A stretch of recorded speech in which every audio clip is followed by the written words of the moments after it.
Hello, everybody, and welcome to Good Morning Xbox. I'm your host, Axel1324.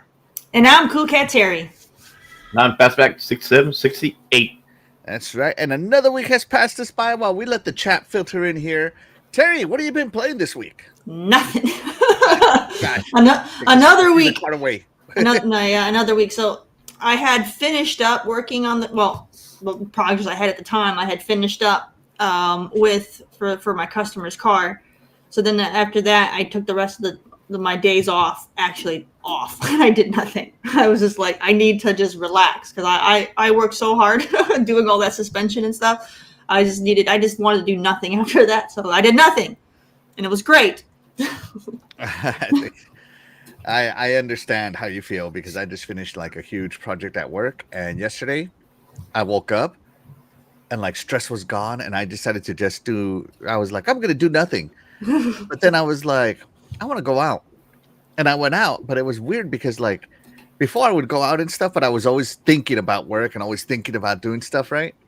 Mm-hmm. And I'm like, this is nice. I can actually enjoy what I'm doing. Yeah. So I totally get it. Yeah, like last week, like I wasn't sleeping well. I kept waking up like at stupid early hours because I couldn't shut off my brain because I was thinking about how I was going to tackle the next repair so I can, try to be as efficient as possible and trying to plan what to do if something goes wrong, I totally understand. So I wasn't sleeping. So I was just finally able to sleep past 4:00 in the morning, which is great.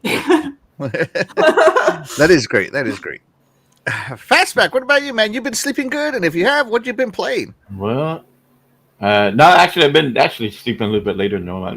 Normally, I get up at 4 a.m., but lately I've been like, I might sleep a little bit longer. But yeah, it's been a while since I've been here. It's been an exciting past couple of weeks. I was at the Dallas Cowboy game, so you can blame me for Cowboys tying the game. Like me and my brother, he's a Green Bay fan. I'm Cowboys, right? Obviously. And we've been talking about going to this game for a long time. Finally, we go, and what happens? It's a tie. It's a tie, which is weird, man. That should only be something that happens in Europe. I know. So I had a great time. Ties. A lot of Green Bay fans there, so and especially around me, where we were sitting. So it was fun. Oh. But as far as played a little bit of Grounded 2. They got the new DLC stuff in. I haven't got into it yet, but and then of course Helldivers 2 with you guys a couple of weeks ago. And then yesterday I downloaded Settlers from Ubi Plus stuff on the Game Pass. Yeah. So you're playing it. Yeah. So I started playing that, so I've been checking it out. So not bad. Still haven't gotten into it too much, but yeah, that's about it so far. All right. Awesome. So, of course, I've been spreading democracy one round at a time on Helldivers, right? Managed democracy, that is. And the one thing I've learned from Helldivers is the best way to educate someone about democracy is with an orbital strike. It's the only way they'll learn. Helldivers 2, man. What can I say? It's my addiction right now. But Hyrule Warriors Age of Imprisonment is about to come out on the Nintendo Switch, so I've been playing Hyrule Warriors Age of Calamity again on my Switch, and I'm loving every second of it. I totally missed it. And then to add to that, I've also been playing I got finally back into Metaphor Refantasio. I'm going to finish it, and when I looked at my gameplay time, I put 3 days into that game, and I'm like, yeah, I've given this game enough time. If I never finish it, it's fine, but I'm going to try. I'm going to try. So I have like 20-something days left to finish the game. So we'll see. I don't know what's going on. We shall see. Anyways, other than that, that's all I got. Chat, let us know what you've been playing. We love to hear what you have to say. But of course, chat, as you let us know what you've been playing, don't forget to like and subscribe. That's right. Terry here is going to be our like and subscribe person today. Be sure to model this away, Terry. Terry's going to be our like and subscribe. Be sure to like and subscribe, as every like helps us get discovered, especially in the live section of YouTube. We can't see her. You can put it on my end. What was I gonna say? Also, I forgot. So, I wasn't here last week to talk about the Raw Galley and stuff. So, like you, I decided I'm not gonna spend $1,000 on the X. So I went with the regular Ally Xbox. And so because I did that, I decided, you know what? I'm gonna get the Switch 2. So I picked up Switch 2 and played some Mario Kart World. So I did enjoy that. And my 12-year-old, we started playing, and she was kicking my butt. I'm like, wait a minute, I used to beat you all the time in Mario Kart. And so once I was able to the drifting, man. Well, I was using the controllers, and even though the Joy-Cons is bigger than the Switch, it's still small in my hands, right? So I was like, hold on, let me go find my Pro controller. So once I hooked up the Pro controller to the Switch 2, then I started whooping her after that. That's funny. Input matters. So yeah, that's what I've been playing. A little bit of Metaphor Refantasia as well, trying to finish that one up, so that I can move on to my next set of games. And I don't know what those are going to be, but whatever they are, they're going to have to find time between me and Spreading Democracy. I'm like level 51 on Helldivers, and I can't get enough. I'll tell you what, when I jumped in with y'all, I leveled up quicker. I went from level 7 to 10 that night. So. And I got a couple buddies at work that also play Helldivers. They're low level, and I told them, I go, if you see me on, just jump in. If you want to play, let me know. Yeah, I saw Doggy and Jago and Kentucky Bob, KY Bob playing yesterday. I wanted to join in, but the lobby was full, and I'm like, well, guess I'm by myself today. And they never sent me an invite. I feel bad. I should have jumped in because I saw y'all on my phone, right? But then I ended up just hanging out with the family on the couch. It's all good, man. Don't worry about it. Don't worry about it. It's all good. All right, let's check in with the iconic chat. Let's see. Up first is Crazy Greek Dude. Thank you so much for being here. You are the real MVP. Appreciate you, buddy. We got my buddy Doggy Dog 420. Thank you so much for being here. You are the real MVP. He says, good morning, everyone. Good morning, Doggy. Good morning. Let's see who else we got. Lots of fastback. Here we go. Shout out to Cougarman69. Thank you so much for being here. You are the real MVP. He says, good morning to Tribal Chief of Xbox, Axel. I acknowledge you. Thank you very much. Thank you very much. Appreciate you, buddy. Let's see.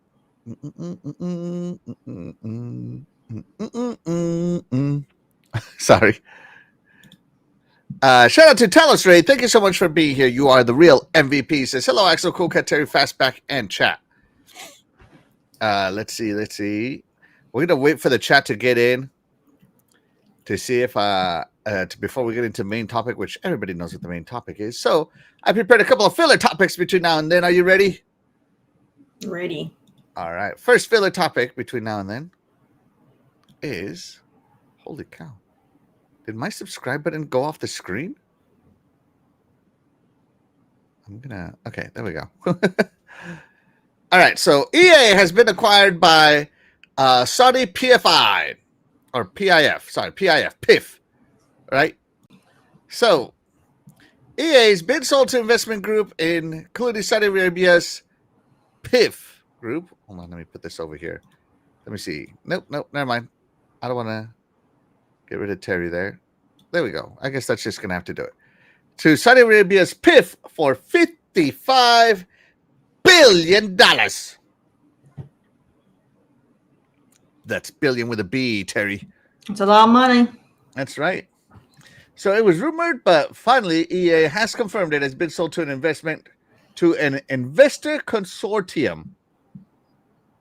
An investor consortium, right? What is an investor consortium? And let's see. So the deal totals a whopping $55 billion. By the way, that's $55 billion in cash, right? And Saudi Arabia's PIF includes Silver Lake and Affinity Partners, right? So get ready to see some probably heavily inspired games from EA there. The investment group will take over 100% of EA. Andrew Wilson will remain as CEO of the company for now. This is approved by the board of directors, and it is expected to close in the first quarter of fiscal year 2027. So sometime in like Q3 or Q2 of 2026 for us. Once finalized, the consortium will own 100% of EA. PIF, though, already had a 9.9 stake in EA. So there you go. It is a consortium. So they did have some things to say here. Our creative and passionate teams at EA have delivered extraordinary experiences for hundreds of millions of fans by buying franchises and taking them to the graveyard. Built some of the world's most iconic IPs and created significant value for our business by buying competitors and taking them to the graveyard. This moment is a powerful recognition of the remarkable work. Looking ahead, we will continue to push the boundaries of entertainment, sports, and technology, unlocking new opportunities. Together with our partners, we will create transformative experiences to inspire generations to come.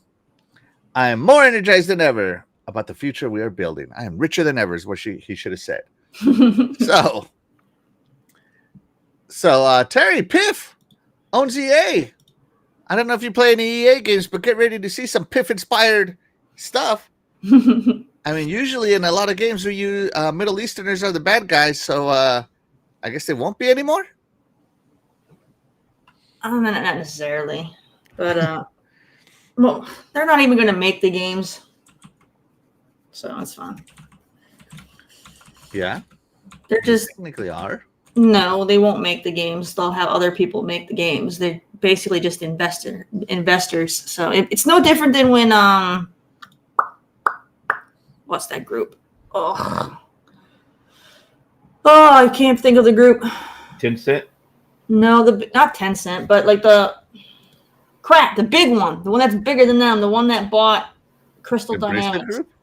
Embracer, yeah. So like no different than Embracer. They buy a whole bunch of stuff, then they lay off a bunch of people, they close a bunch of things down, and then they, give out projects to whoever wants to pay to do a project, and that's about that. They're just money people. They don't make anything. You're right.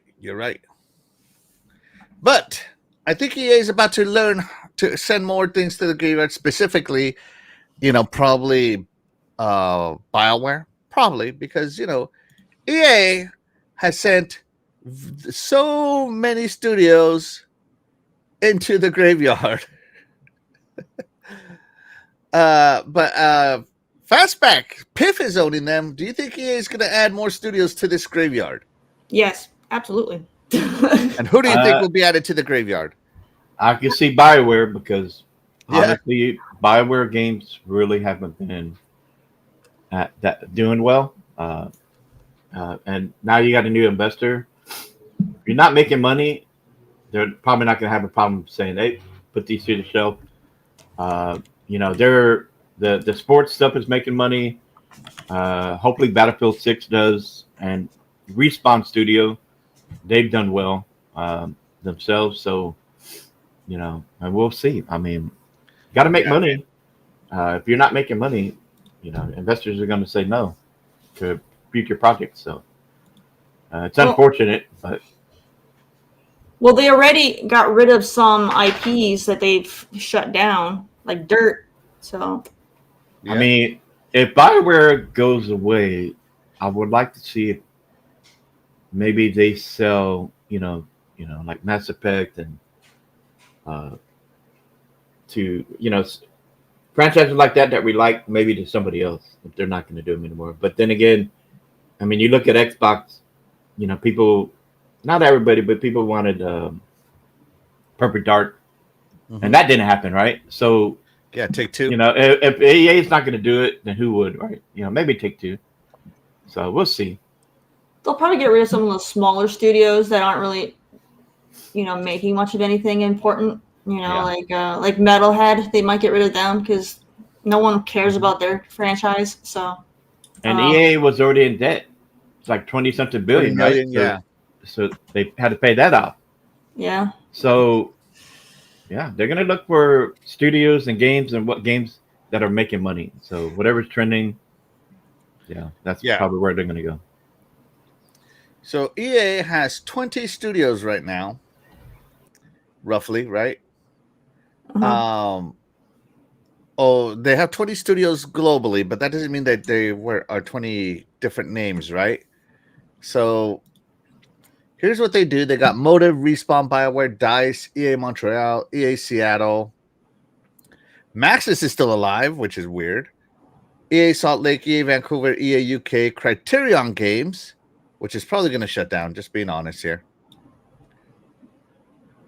EA Phenomic, and EA Black Box. So, yeah. That is EA's list of studios that they own right now. And you can expect a lot of layoffs because every acquisition comes with layoffs, no matter what these guys say in public. Don't they have Full Circle? I don't think so. What is Full Circle? They did Skate, the reboot. I don't know. Unless they just had them make the project for them and they don't own them. Nothing even comes up when I look at Full Circle Gaming. So they must be a small third-party studio of some kind. Maybe. Because I'm pretty sure Skate was EA. Yeah. Hold on. Let me catch in with the chat here because they're going crazy here. Let's see. So Telus Ray is saying that he's been playing Borderlands 4 and Ghost of Yotei and soon Battlefield 6. That's awesome. Let's see. Crazy Greek Dude says he's not interested in buying the handheld, but interested in the performance between the LIX and the S. Is the SSD replaceable? It is because it's M.2. Yeah, yep. I already looked that up. Shout out to Sin. Thank you so much for being here. You're the real MVP. Says that's a lot of big Maca? I don't know. Big Macs? Big Macs. Oh, Big Macs. Okay, there we go. I was like, what? Interesting. What? Let's see. Doggy's calling this acquisition the toilet. He's saying, rip EA. Indeed. I agree with you. Cougarman says, I'm tired of EA having the exclusive rights to NFL licensed video games. It sucks. It does agree. Indeed. I want a fun NFL game like Super Tecmo Bowl was back in the day. You know. EA needs to add Madden to the graveyard. Damn. My brother plays it a lot. Yeah. So he's a big fan. There's a lot of people are, right? They still keep going near. I don't want them to get rid of Madden. I just want them to get rid of the monopoly so that way other companies can start making licensed football games again. So there's some competition so that the games actually get good. Yeah. Competition and fun sports games. Bring back game day. Man, I miss that stuff so much. But yeah, they got to get rid of that contractual nonsense so we can get, because you need competition, and that's why Madden's so dry. It's got no competition. Right. The wasn't the game Splitgate or and It Takes Two. That studio, I know they're not part of EA, right? But they were contract, right? EA's publishing arm, though. Yeah, so I can see them getting a boost of money from this going forward because they've done well. So let's see. Crazy Greek Dude says the only game EA will be making when this is all done is the football club franchise. Ooh, man, you might not be wrong. And yeah, Cougarman agrees with Terry. She wants to see NFL Blitz and 2K return. Yeah. Blitz was so good. The last Blitz they made was all. I didn't like the newer Blitz that they made with the fake teams. I didn't like it. My husband liked it though. Does EA own the rights to PGA? Do they have a PGA game? I think they do. So, well, did they do the Tiger Woods one? I think so. Back in the day. It will be interesting though, because with the golf, you know how Saudi they have their own. Golf course? Yeah. No, they have their own golf franchise, Live, I think, that competes with PGA. So you had a lot of PGA golfers that went over to Live Golf that is owned by Saudi because They were paying more, but Interesting. it's not as popular though as PGA. But it So you will mean be. like so they have like their own league? Is what you're trying to say? They have their own league. Yeah, they took Okay. a lot of golfers over there. Interesting. Shout out to Stanley Francois. Thank you so much for being here. You are the real MVP. He says, "What's happening, y'all in chat? What's up?" Shout out to 4GQTV. Thank you so much for being here. You are the real MVP. What's up, Carlo? He says, "Yo, what's up, everyone? What's up? What's up? What's up?" Let's see. Stanley Francois said, "I think EA wanted to let go of the license this year, but the NFL said no." There you go. Shout out to Sin. Thank you so much for being here. You are the real MVP. He says, "I just started playing Hogwarts Legacy, and due to the Halloween season, I jumped back into Left 4 Dead 1 and 2. There you go. Nice. W says 2K has golf. Okay. And they're calling it Golf League. Crazy Greek dude knows what you're talking about. So, yeah. Yeah. So, let's see what the some more corporate speak here.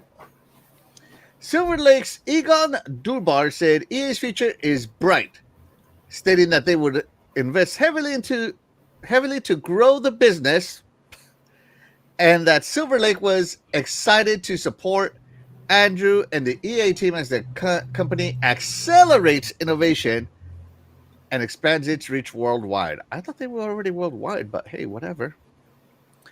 And accelerates innovation. That's another way of saying cut cost, make money faster. Whereas Jared Kushner, Donald Trump's son-in-law and CEO of Affinity Partners, said EA is extraordinary. Oh, hold on, let me highlight it.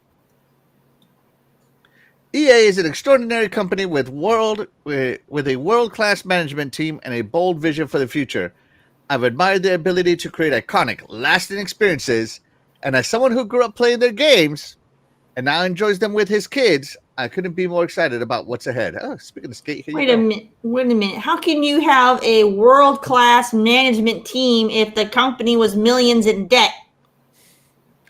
Hey, that's world-class millions, okay? Oh man, I don't know how you do it. I feel like if your company's not in the green, that's not good management. Yeah. So let's see. As it stands, PIF owns stakes in numerous gaming companies, including Nintendo, Embracer, Take-Two, Capcom, Koei Tecmo, and more. So PIF is making the new Embracer. It's the new Embracer and Tencent. And Tencent, yeah. Yeah. So yeah, there you go. So there you go. This is interesting. So EA has been sold to PIF. The EA I know is dead. Enter EAP or PEA. I like P. PEA. PIF's EA. Well, what would you call this now, Terry? EAP or PEA? I don't know. Well, why does it have to have the PIF in it for EA? E is going to be E-PIF-A. That don't matter. That from here on out, this shirt from here on, instead of saying EA Sports, it's going to see EA trademark PIF Sports. Right. We have a PIF logo somewhere on there. Go for it. So there you go, everybody. EA PIF is on the map. Huh? Anybody got anything else to say about PIF here? Nope.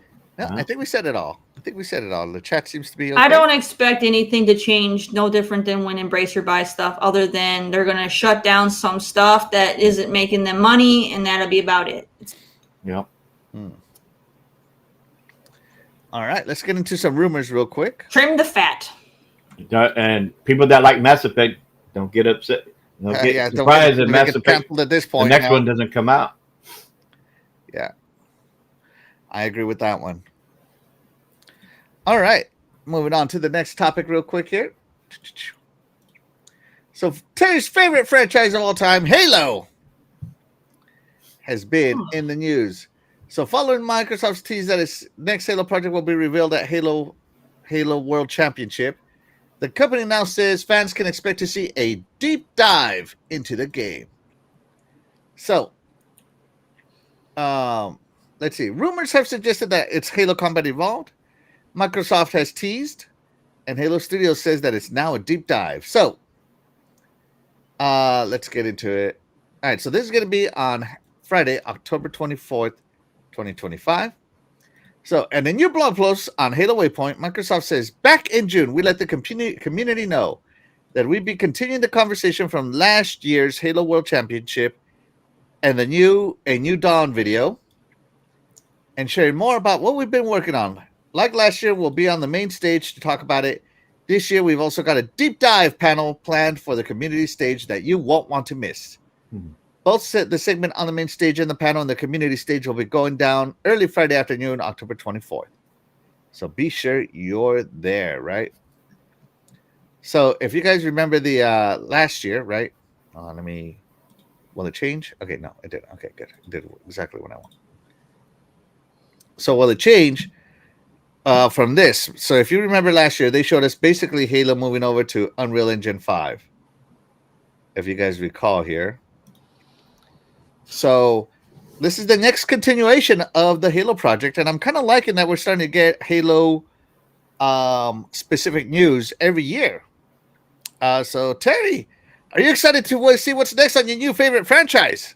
No. The reason you're an Xbox gamer. No. Halo has nothing to do with me being an Xbox gamer. Absolutely nothing. I see. They should do underwater though. Missed opportunity. He's basically a tank. He would straight up drown. No, they should do underwater. And how would he drown? His suit gives him his air. It's no different than being in space. Pressure. The pressure of space is greater. Space has no pressure. On all those other planets, every planet they go to is going to be different. Those are all M-class planets, okay? I'm sure they all have different gravity levels. Even though he doesn't go to planets, he goes to rings. Whatever he goes to. Our species, yeah. You know what? Just throw him in the day. You know, he needs to do some water stuff. It's all right. He needs to do some water stuff. You know, and it'll be an opportunity for them to introduce new like vehicles and stuff for them to traverse. I don't know if you can ever replace the iconic warthog underwater.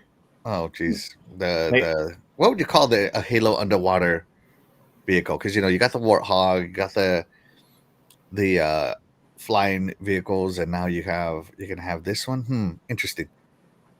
Yeah, I don't know what I would call it, but they're gonna continue this announcement, right? And if you were thinking about showing up to it, good luck, because it has been sold out. 3-day game tickets sold out. 3-day VIP package sold out. So there you go. If you were thinking about going for this announcement in Seattle, you are screwed. But Halo World Championship in Seattle is the real deal. That's where the $1 million Halo 4v4 Championship is taking place. Right? It is where the 25,000 Halo free-for-all is taking place. Right? Jen Taylor, obviously, and Steve Downs will be there. Jen Taylor being Cortana, Steve Downs being the voice of Master Chief. They will be there. They have a $5,000 cosplay competition. Damn. And then they have a new one called a Halo Makers Contest, where people bring their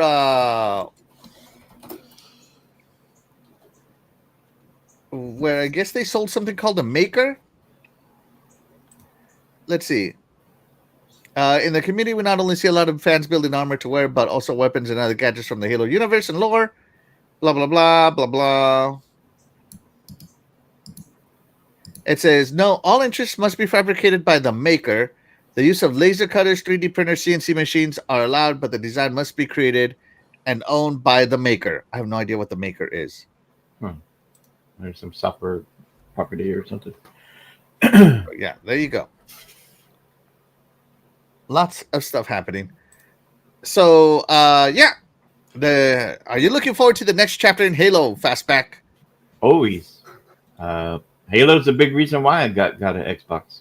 That's right. When the OG LAN parties and stuff like that with my friends. I'm always excited to see what's next for Halo. So I would like to see them kind of expand and have different genres of Halo, to where they can, you know, not just your typical.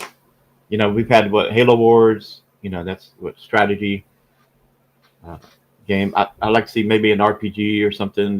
Just do different genres. Maybe that attracts different types of gamers and different, so that everybody's in the Halo universe. Not everybody wants to do a shooter. So I don't know. Maybe the Unreal Engine 5 will help with that. But Yeah, maybe. And a lot of people are very. So it's a continuation of this, the New Dawn initiative. yeah, So we're in the New Dawn era, right? So we'll see what we come up with here. I don't know. I'm excited for it. As I said, I really like the sweater this lady's wearing. I want this sweater. Hold on. I don't know if you saw this one, Fastback. And I never saw this one for sale. This sweater. That is a sweet sweater. oh yeah, Yeah, so the Halo New Dawn initiative is here. And they're continuing it over there. Now, there are rumors, though, that the announcement will be a Halo remake worked on by Mass Effect co-devs. So getting some RPG elements in your Halo. Finally, a Mass Effect worth playing. You know what I'm saying, Doggy? I like that trash you'd want me to play. I'm kidding. It's a joke with Doggy. So Virtuous Abstraction is the name of the studio, is reportedly co-dev on Halo Remake. Rumors suggest that once again, the first Halo will get a remake for the Xbox Series X and S. Phil Spencer already suggested that we'll see the next Halo listed among Microsoft's Xbox Game Pass games in 2026. And now we're reportedly learned that the game's development is being handled by Virtuous Abstraction.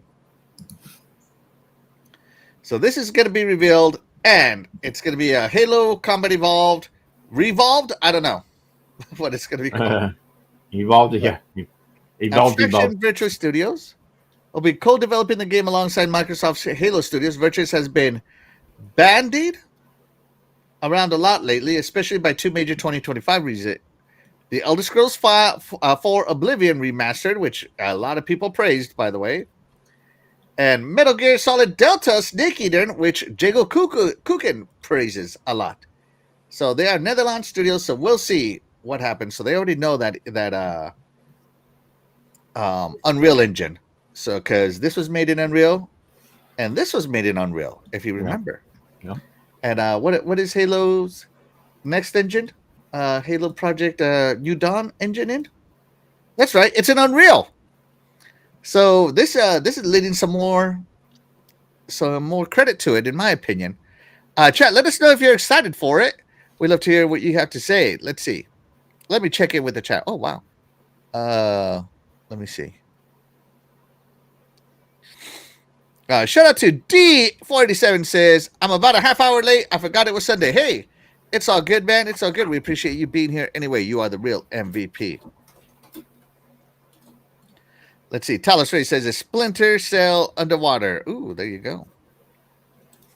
Shout out to Jago Kukin. Thank you so much for being here. You are the real MVP. He says Master Chief has inflatable floaties built into his armor. He'll be fine. There you go. Let's see.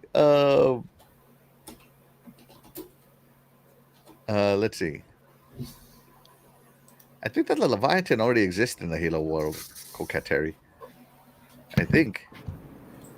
And shout out to oh geez, Raichai? Raichai? I don't know. Shout out to you, Ray. Thank you so much for being here. You are the real MVP. He says Halo Wars was good. Hey man, I played Halo Wars nonstop for years. Yeah, and I do love when they expand the universe into other games. Yes. I want a Halo Survivor game. Let me build my.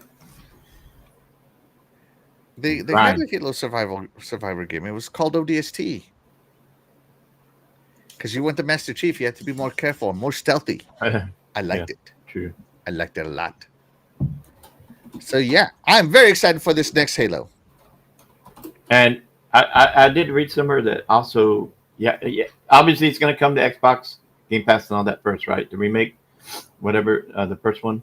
Mhm. But I'm hearing that possibly also this will be doing that will introduce it to PlayStation and Nintendo too. Yeah, I don't see them holding any. Like I said this back when they said, "Oh, 4 games only." I said whole slate. It's just a matter of time because back in the day they used to say not all our games are going to PC, and now look, everything's on PC before it's even on Xbox sometimes. And soon here, everything's going to be on other platforms, and eventually, probably before it's even on Xbox sometimes. Yeah, I mean they're not going to always say this and that for sure because they still got to work out all the the logistics and all that stuff before they can say stuff for sure. I just got to tell you, I hate the way Chief's armor looks in this. I like the 343 armor way better than this. This looks so plasticky and crappy. 343's armor looked like it had battle damage and all kinds of stuff. I mean, I hate this look. Might as well just take off his helmet and show us his cheeks. I know. I mean, he's already look at it. They started off with a flash of the cheeks right here. Right, Terry? Terry is always noticing the cheeks. Not his cheeks, but yeah, I do notice the cheeks. I mean, I hate this armor. I don't know why. If this is the new armor, I'm like, yeah, you guys just freaking turn Chief into like, what would the armor look like if it was made for motocross? Out of motocross plastic. Just saying. That's all I'm saying. Let's see. Dreadpool's in the house. Shout out to Dreadpool. Thank you so much for being here. You are the real MVP. He says, good morning, everyone. Sore from haunting. Oh, yeah. Got to chase those kids around. Yes. Let's see. Yeah, I agree with Jago. Chief looks like claymation in that armor. I agree with everything you say on that one. Yeah, I hate this armor look. Just being honest. So, yeah. I can't wait to see what happens. We're only a few days away, a few weeks, so we'll be talking more about this later on, Terry. Aren't you excited? Nah. They're over the moon. All right, let's get into the real reason we're here. Right? And the hot topic of the day. So we're going to start this off with a quick video here. Oh, I turned down the volume. You get past trailer, Terry. What? Get past trailer. Your microphone's cutting out. We got a new Game Pass trailer. Okay, that's what you said. It's not even that loud. Sounded distant. Really? Huh. Yeah, you did. How do I sound now? Fine. Better. Interesting. So there you go. Game Pass got a new trailer.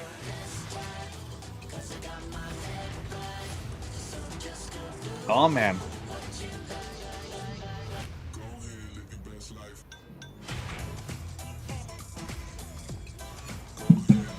Man, those League players are going to love those benefits.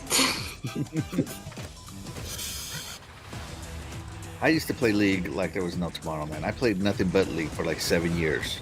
Oof. And you probably went through like 20 different mice for your PC. I probably spent a total of $1,000 on League of Legends. Oof. On just skins and stuff.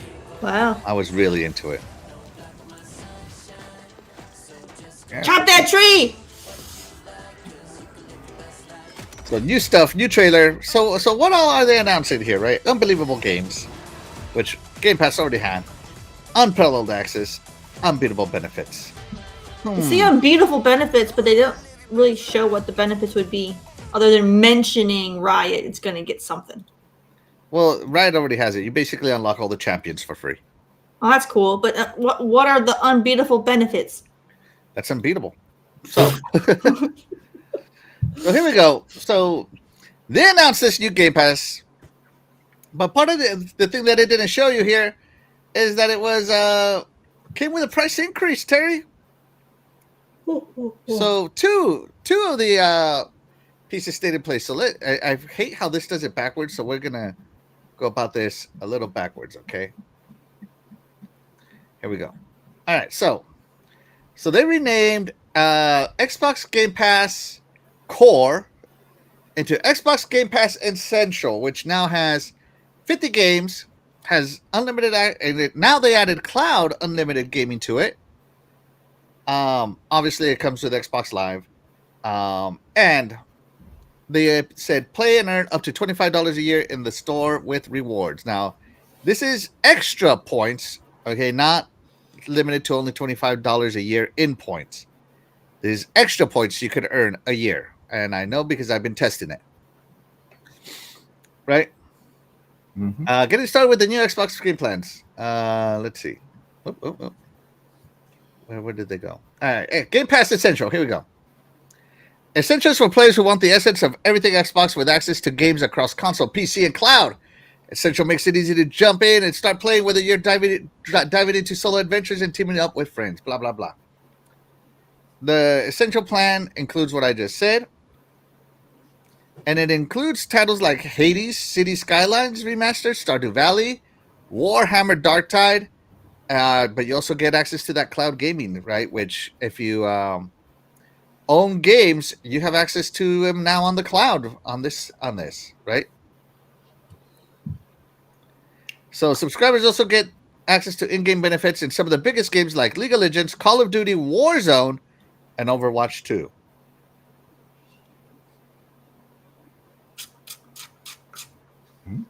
And we lost Axel.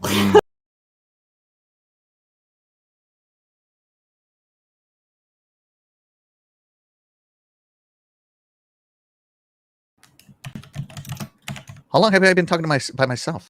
About maybe like half a 30 minute. seconds? Yeah. Wow. Yeah, everything just like you got booted and the whole thing got booted. Right? So I was talking by myself for a while, and I'm like, right, Terry? And I look and I don't see. So, guys, I'm on multi-screen over here. And sorry, I wasn't paying attention. I'll do a better job. You didn't pay for that Good Morning Xbox subscription. Oh, Jesus. Yeah, I got to Update. take it down. Diggle Cook and Microsoft shut down Axel, right? They're tired of this BS. So, yeah. So there you go. What was the wait, hold on. You were at the bottom of that. I was saying that it's That we $10 a missed the month. very I okay. was just Yeah, scrolling that's to see what how much that's it what we missed on the yeah, where you got to the end of that description. So this is Core, or is now being renamed Essential. No price change, $10 a month. And technically, they do crank up the benefits here for the same price. Not bad, right? Right? Yeah. Yeah. All right, so moving on. The next tier, now I hate this name, Game Pass Premium. All I can think of whenever somebody says premium is gas. Like unleaded premium, right? Man, premium takes all my money, dude. I gotta put straight up 93 in my car. It's still over $4 a gallon. Yeah, when I had a motorcycle, it got nothing but premium. And when I had my turbo car, they need premium. So this one also, no price change for premium, okay? Still at $15 a month. So this used to be called standard back in the day, right? So premium has been upgraded to add more flexibility and value for those who want to play on their own terms at exceptional value. Premium provides access to a broader library of great games and extends the Xbox gaming experience again to the cloud and includes PC now. So standard didn't include PC. It had cloud though, I think. Standard. It had PC. Did it? Let me see. Yeah, they added cloud to it. They had PC and console.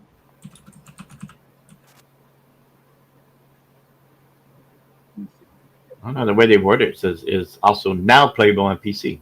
Oh. Yeah. You know what I mean? So, I thought they had just added cloud to it. yeah. Let's see. Let me see if I can get something to tell me the difference between premium and standard.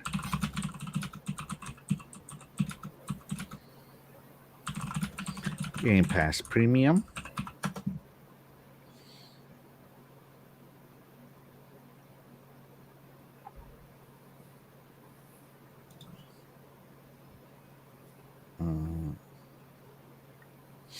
All right, so yeah, I was right. Game Pass Standard was console only access, no PC, no Ubisoft Plus Classics, focused solely on Xbox console, but it did have, I think it had day one releases, didn't it? I don't know. Standard? I don't know. I've always been on Ultimate and stuff. Yeah, I don't know. Let me see. So it was $14.99 a month. Let's see. It didn't include cloud.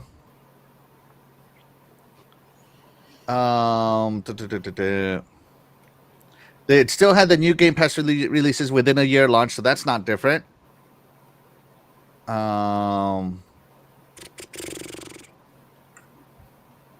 But yeah, so basically it went from being standard on the console only to basically moving on to the. I lost my window. There it is. To being on PC and cloud. So this one also shows a bit of improvement. Yeah, in my opinion, this one definitely got an upgrade. A little bit more games, and then just also, increasing the access to the entire ecosystem. yeah, and then also your reward points. But you can it also increase how many of those points you can get. Yeah. So it didn't have day one launches before, and it doesn't have day one launches now. Okay. So I didn't know that at first. So. The one thing that will be excluded that they made semi-clear with a star is that it will exclude Call of Duty titles. Mm-hmm. Period. Yep. So if you're a Call of Duty fan and you want to play with Game Pass, this is not it. So it will not include Call of Duty titles other than Warzone, as Warzone's free to play, right? So that is the big difference between standard and premium, is that premium now expands to the rest of the ecosystem for the same price. And they added more games. So I think before it was like a total of like 120 something games. And now you're over 200. So, there you go. So they're changing Game Pass, the first two tiers, to be more about the Xbox ecosystem access instead of just console, right? Mm-hmm. Let me see what the chat has to say. First off, shout out to my beautiful wife. She is the MVP of my life. Thank you so much for being here. You are the real MVP. Let me see. Def Leppard, thank you so much for being here. You are the real MVP. Appreciate you. They paid someone to come up with those names. Yeah, I know. It's they should pay me. I could come up with way better names. I'd rather they have used names that from they kept it. franchises. They kept it corporate. It's very corporate sounding. It is, but I wish it would have been more like tied to their franchises. Something unique. But so let's see. Jago Coogan says they should have went with the trend of calling everything Lux, Game Pass Lux. Doggy Dog says I don't want to pay more just because of cloud. So dumb. These two, premium and standard, you're not paying more at all. It's still the same price. Nope. Still the same price, buddy. So those two aren't terrible. That's not what has people up in arms. The first two tiers, in my opinion, I don't think anybody's up in arms over the first two tiers. I don't really hear anything of that. Let me see. They're up in arms. Anything Xbox does. Xbox could have lowered the prices, and they still would have been up in arms saying, see, Xbox is going away. They're dying. They're desperate. Yeah. Hold on.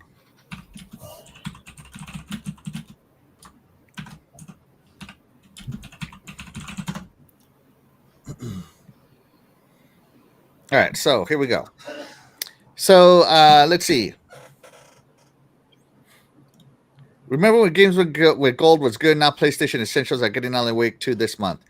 I miss gold as I miss being given free games, but at the same time, if those games weren't for me, I was kind of shafted. I've come to appreciate Game Pass more. as in if they have a month where they rarely have a month where they release games that I'm not interested in, and they add more games than Gold ever did. But Gold was also much cheaper. Yeah, but that was Joe's different. face says, "I'd rather fart a cloud out. I don't do cloud. Gross, gross, man." Crazy Simmons, thank you so much for being here. You are the real MVP. He says, "Good morning, Xbox. Yes, I know the price increase sucks, but it's still worth the money. So, for all the games you can access, we'll see. Let's see. Let's see.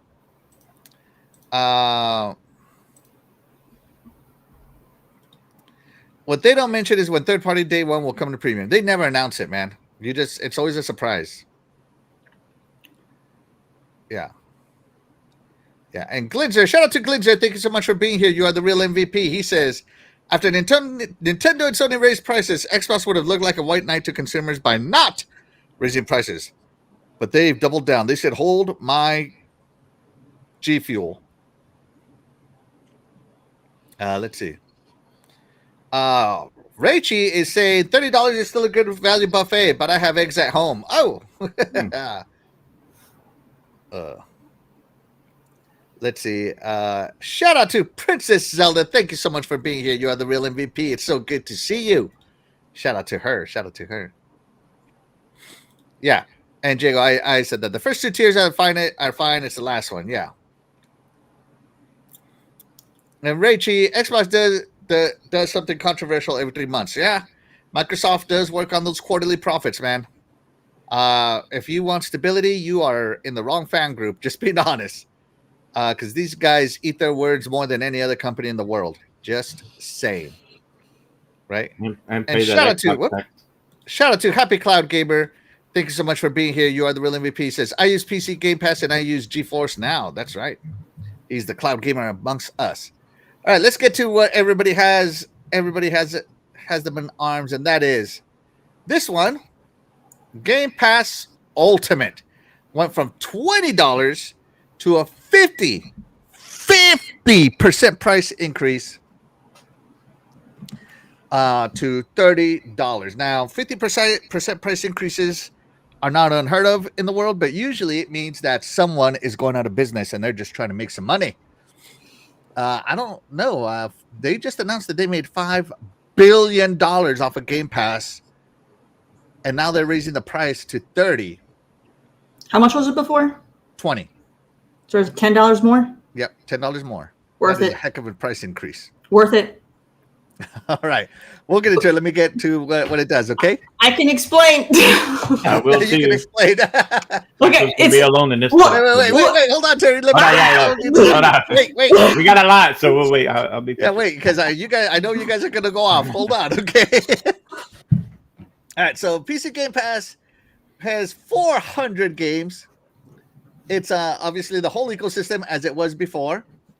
But it goes on to say 75 plus day one games a year. That's a big one, including all Xbox published games day one, which is great, right? It adds Fortnite Crew for you Fortnite guys. Ubisoft Plus Classics, Terry. Yeah. EA Play is still in there, which is great. Thank God we didn't lose EA Play, right? Unlimited cloud gaming are of best quality with the shortest wait times. So you want a cloud game fast, and today you got to get Ultimate.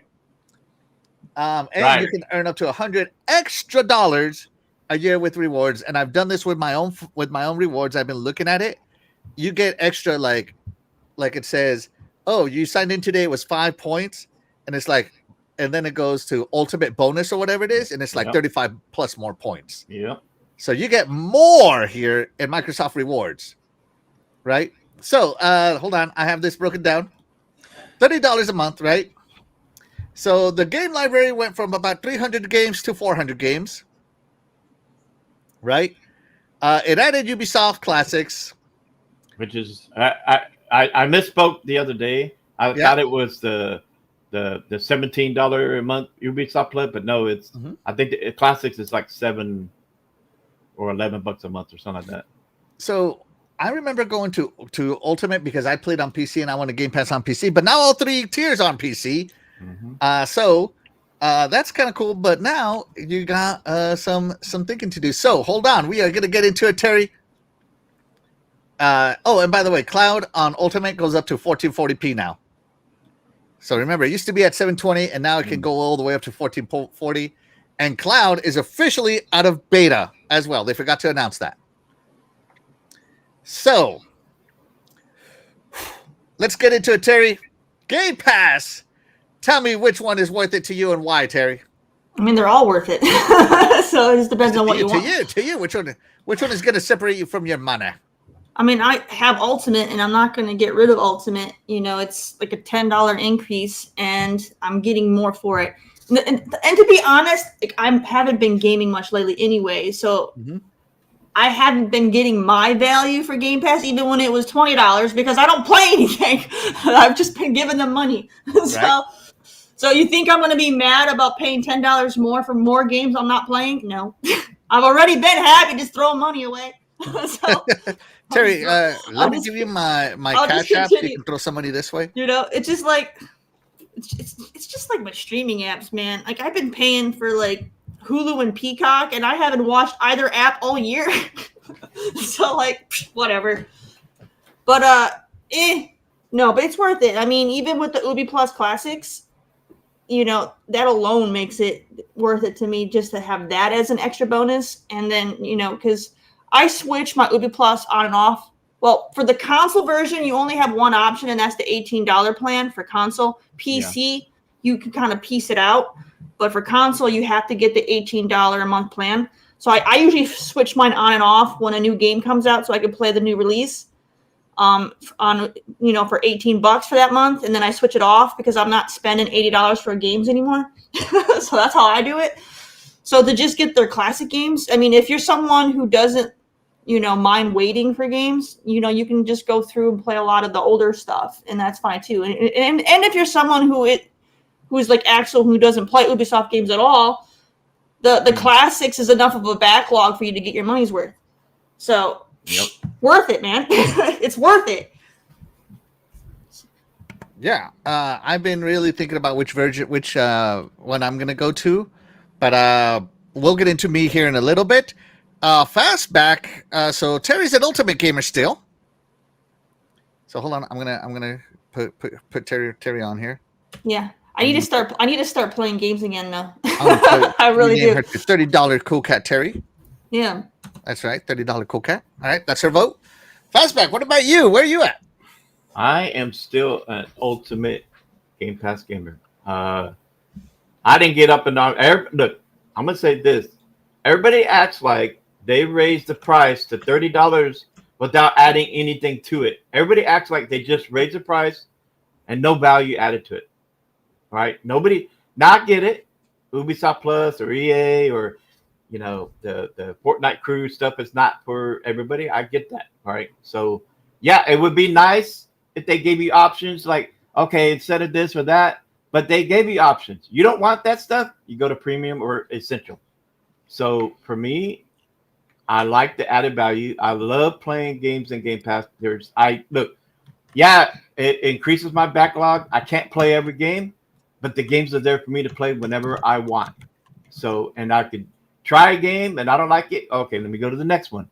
So I was very happy the other day when I posted in the deal that I saw all the Ubi Plus games in my Game Pass.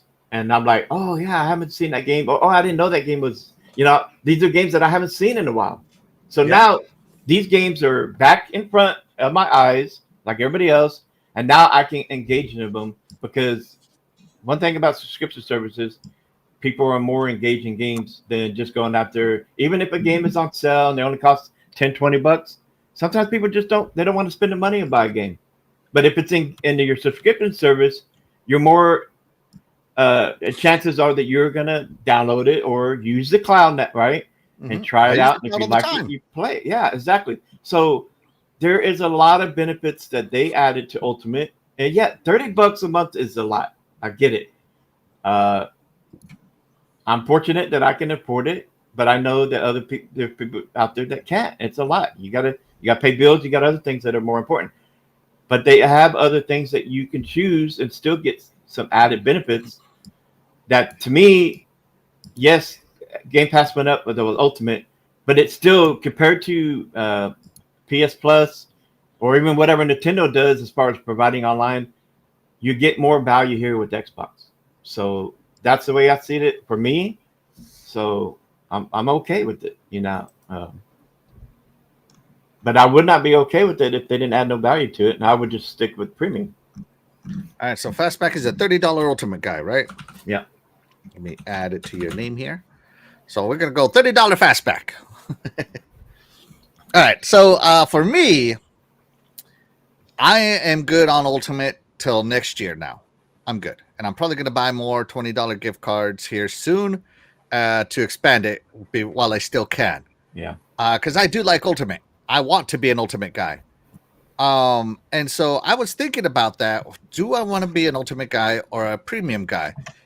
And I sat back and I thought, okay, think of the last day one releases that Xbox had. Which ones did you play? So I'm going back to last year. I didn't play Indiana Jones day one. I still haven't played it. I didn't play. Well, I did play Avowed. So I do like that one. So that's one. I haven't played any other. I didn't play Call of Duty because I'm not a COD guy. I don't play. What other games have they released? South of Midnight. I haven't played it yet. Hellblade. No, I played Hellblade. I played the crap out of Hellblade, man. Yeah, I played that that. was day one. Yeah. Day one. Give me the year for me last year. Yeah. Let me think. What else did I not? I played Flight Simulator when it came out. I played. What else have I played day one or haven't played day one that has launched? Forza, but that one's older. Forza 8. Played that one day one. Midnight. I did not play South of Midnight. I didn't play the Elder Scrolls remaster, remake, whatever the hell it is. Yeah. I did play Age of Mythology when it released right away. Reimagined. So to me, I do play games that launch day one. Let me see. List of Xbox published games in 2025. Let's see what comes up. Doom. Doom Big the money Dark buck. Ages, I haven't gotten around to. Towerborn, I haven't played yet. But The Outer Worlds 2 coming out. I'm gonna play that. Yeah. Keeper, I'm gonna check it out. Right. Fable, when that comes out, you bet your bottom dollar I'm gonna check it out, man. So there's value there for me for sure. But I'm thinking I'm gonna be more of a tier shifter. You know, kind of like I am with my subscription services. This is the thing about going subscription that Microsoft I don't think is really realizing is that if your whole plan is to be subscription based, which let's be honest, Game Pass is the future of Xbox, right? Pretty much. It's just as easy to unsubscribe as it is to subscribe or to change tiers, right? Yeah. So I'm probably going to spend most of my time in the future in the premium tier just because I'm more of a backlogger. But I don't know. I have to know about the 400 plus games like Ninja Gaiden 4. I'm playing that. And so I'm good for October. I got something to play in October. But do I have something to play in November, December, January, February, whatever, until the next big one to attract me comes out? Maybe not. We'll have to see how this is why, this next few years on Ultimate until my $20 subscription runs out. I'm going to be keeping track of what I play, but I want to be an Ultimate gamer. I do like having the access of Ultimate. But the main reason I became an Ultimate gamer or an Ultimate subscriber was for the access to PC and cloud. And now I can get that on any tier, which is great for me. So I'm not in Cancel Club, but I'm definitely in the let's see where this goes club, right? Let's see. Crazy Greek Dude says they honestly should have Ubisoft Plus and EA Play as optional discounts add-ons. So add a fourth tier is what you're saying? let's see. If someone only plays 5 AAA games a year, it now makes sense to just buy them. That is right. At $30, at $360 a year, you might as well just buy the games, then pay for Game Pass. But get the $10 one and buy the games. Save yourself some money. If you don't want to try any other games that are in Game Pass, I guess. Yeah, that is true. That is So true. no matter what, but if you want to play Yeah. a line, you have to have Mhm. at least Hold on. essential, right? I gotta interrupt. That's a nonsense. That's a nonsense statement because you're acting like the only value in Game Pass is your day one, release games. People are buying Game Pass for the value of more than just you get. I don't know. Let's say they drop 10 games a year. Hypothetically, they probably don't drop that many, but let's say they drop 10 games in a year. People. That's the thing that gets people enticed to subscribe to Game Pass, but that's not the thing that makes people keep Game Pass because most people aren't playing that many of those releases in a year. Some people will get Game Pass for just certain things. Like I don't know, Sea of Thieves or whatever. But like, you know what I mean? So like, I don't like that statement that if it's 5 games, then there's no value. You're getting more than those 5 games. You're undervaluing it intentionally to give a false narrative, and I don't like that because you're not just getting 5 games. Is it intentional? It is because that's a false narrative saying that the big attraction when Game Pass was if you play first less announced than 5 is games, you don't get no value. You're getting day more than one. those games, man. Though you're getting more than those 5 games, so it's a false narrative. It's a false narrative. So. It is because you're getting all of the other games that they're throwing on there for like the indies and things. I mean, yeah, some people might not put value on them, but we've heard time and time again of all the people who have played, games that they normally wouldn't because it was in Game Pass, and they ended up finding a lot of gems that they fell in love with. That's where you get your value from, not just hey, they dropped the new Call of Duty, and they dropped a new Forza or whatever. No, you're getting more than just that same, dribble every, for your subscriptions. No, I don't like it when people keep saying, oh, you only get 5 games to get your value out of it. You're getting so much more than that. I disagree with what you're saying because the one thing you can depend Game Pass when it was first launched, Terry, it included, and the big attraction, let's be honest, was day and date Xbox, which you're still getting. Yeah, on the Ultimate tier, and and then Game Pass split between Ultimate and console. And now, before it was console only day and date, console, PC, and cloud day and date. And then it's split up to like, okay, console, the standard doesn't get day and date, only Ultimate gets day and date. And so they keep separating that out, right? So and I understand what you're saying that, yeah, you do find great gems. I'm not going to deny that fact. That is a fact. I have played phenomenal indies on Game Pass. Phenomenal indies. But I'm not going to subscribe in hopes of being surprised to any service. I'm not just talking Game Pass, right? So I have to make my decisions on the facts that are known, which is, here's what I know for a fact that I'm getting. I'm getting day and date published titles day one, right? Xbox published titles day one, right? And so all the other stuff is like, okay, well, I get older EA games, I get older Ubisoft games, which to me, that's a great value because I love both those companies, right? You get some third-party stuff in there too that are day and date. There are a lot of indie games. And now they're saying day 75 plus games day and date. Game Pass cannot publish even they won't even publish 10 of those titles themselves. Let's just pretend it's 10 just to keep math easy. That means you're going to get 65 day and date titles from third-party publishers. Again, you got to go with the facts, right? What you can rely on. What those titles are, I don't know. But they could be awesome titles like Ninja Gaiden 4, right? A lot of us are looking forward to Ninja Gaiden 4. I'm just stating. I still think Ultimate is a great value. And I think Xbox is trying to rebrand the way they're advertising this. But when Game Pass first launched, especially when the people on the podcasting scene who have been with Xbox for 20 plus years and all this other stuff, right? They remember, and they will always be in their head, that the benefit of Game Pass is day and date.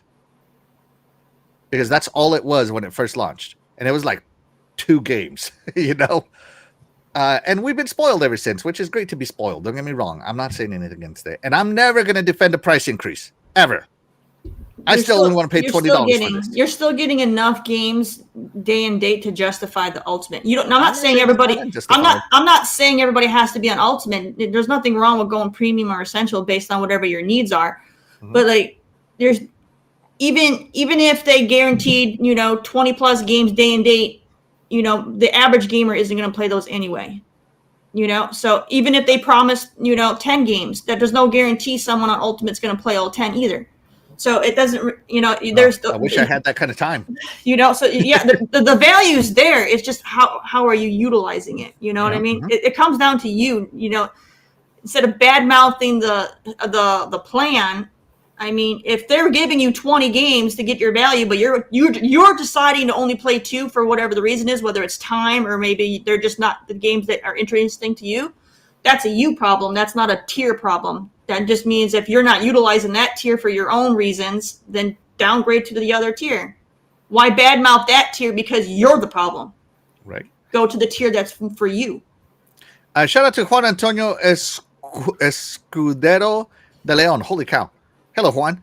He said, good morning, guys. Did you address the rumor about the cancellation of Xbox hardware for 2026? I have not addressed that. We're on the Game Pass title right now. Let's see. So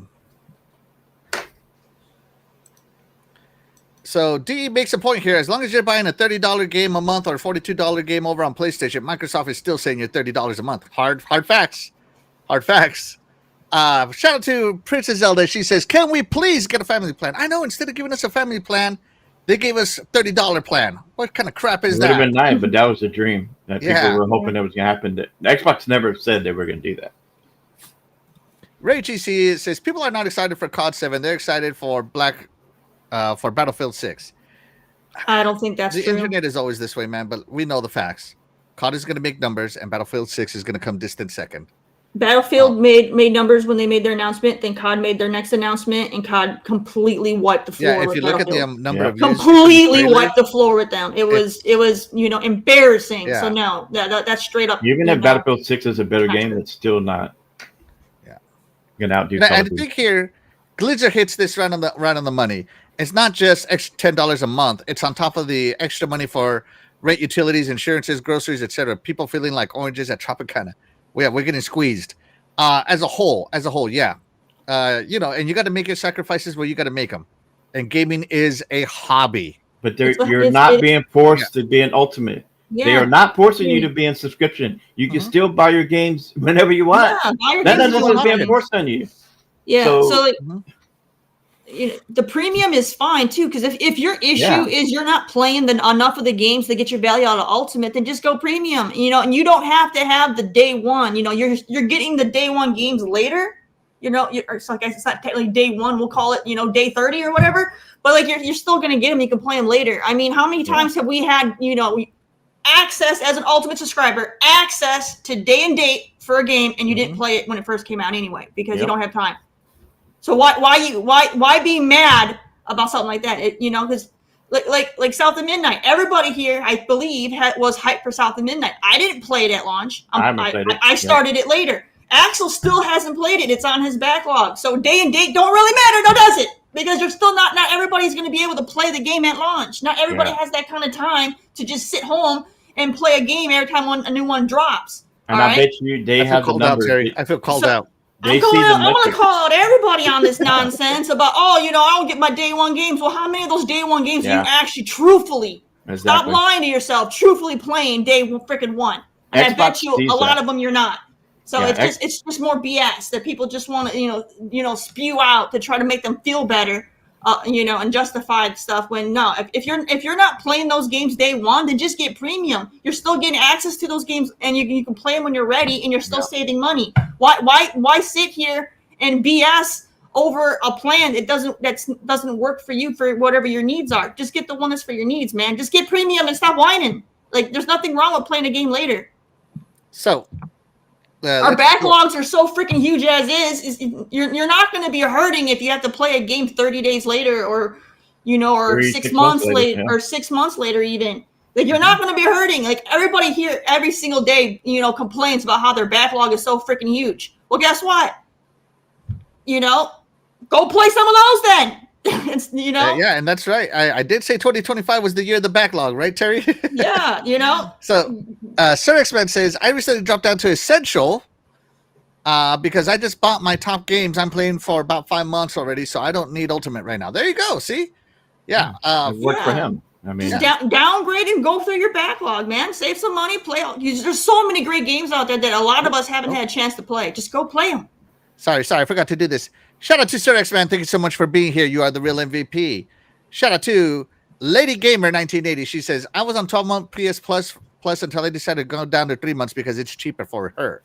Yeah, I mean, everybody's got a budget, right? Do what's best for you. It just makes more sense.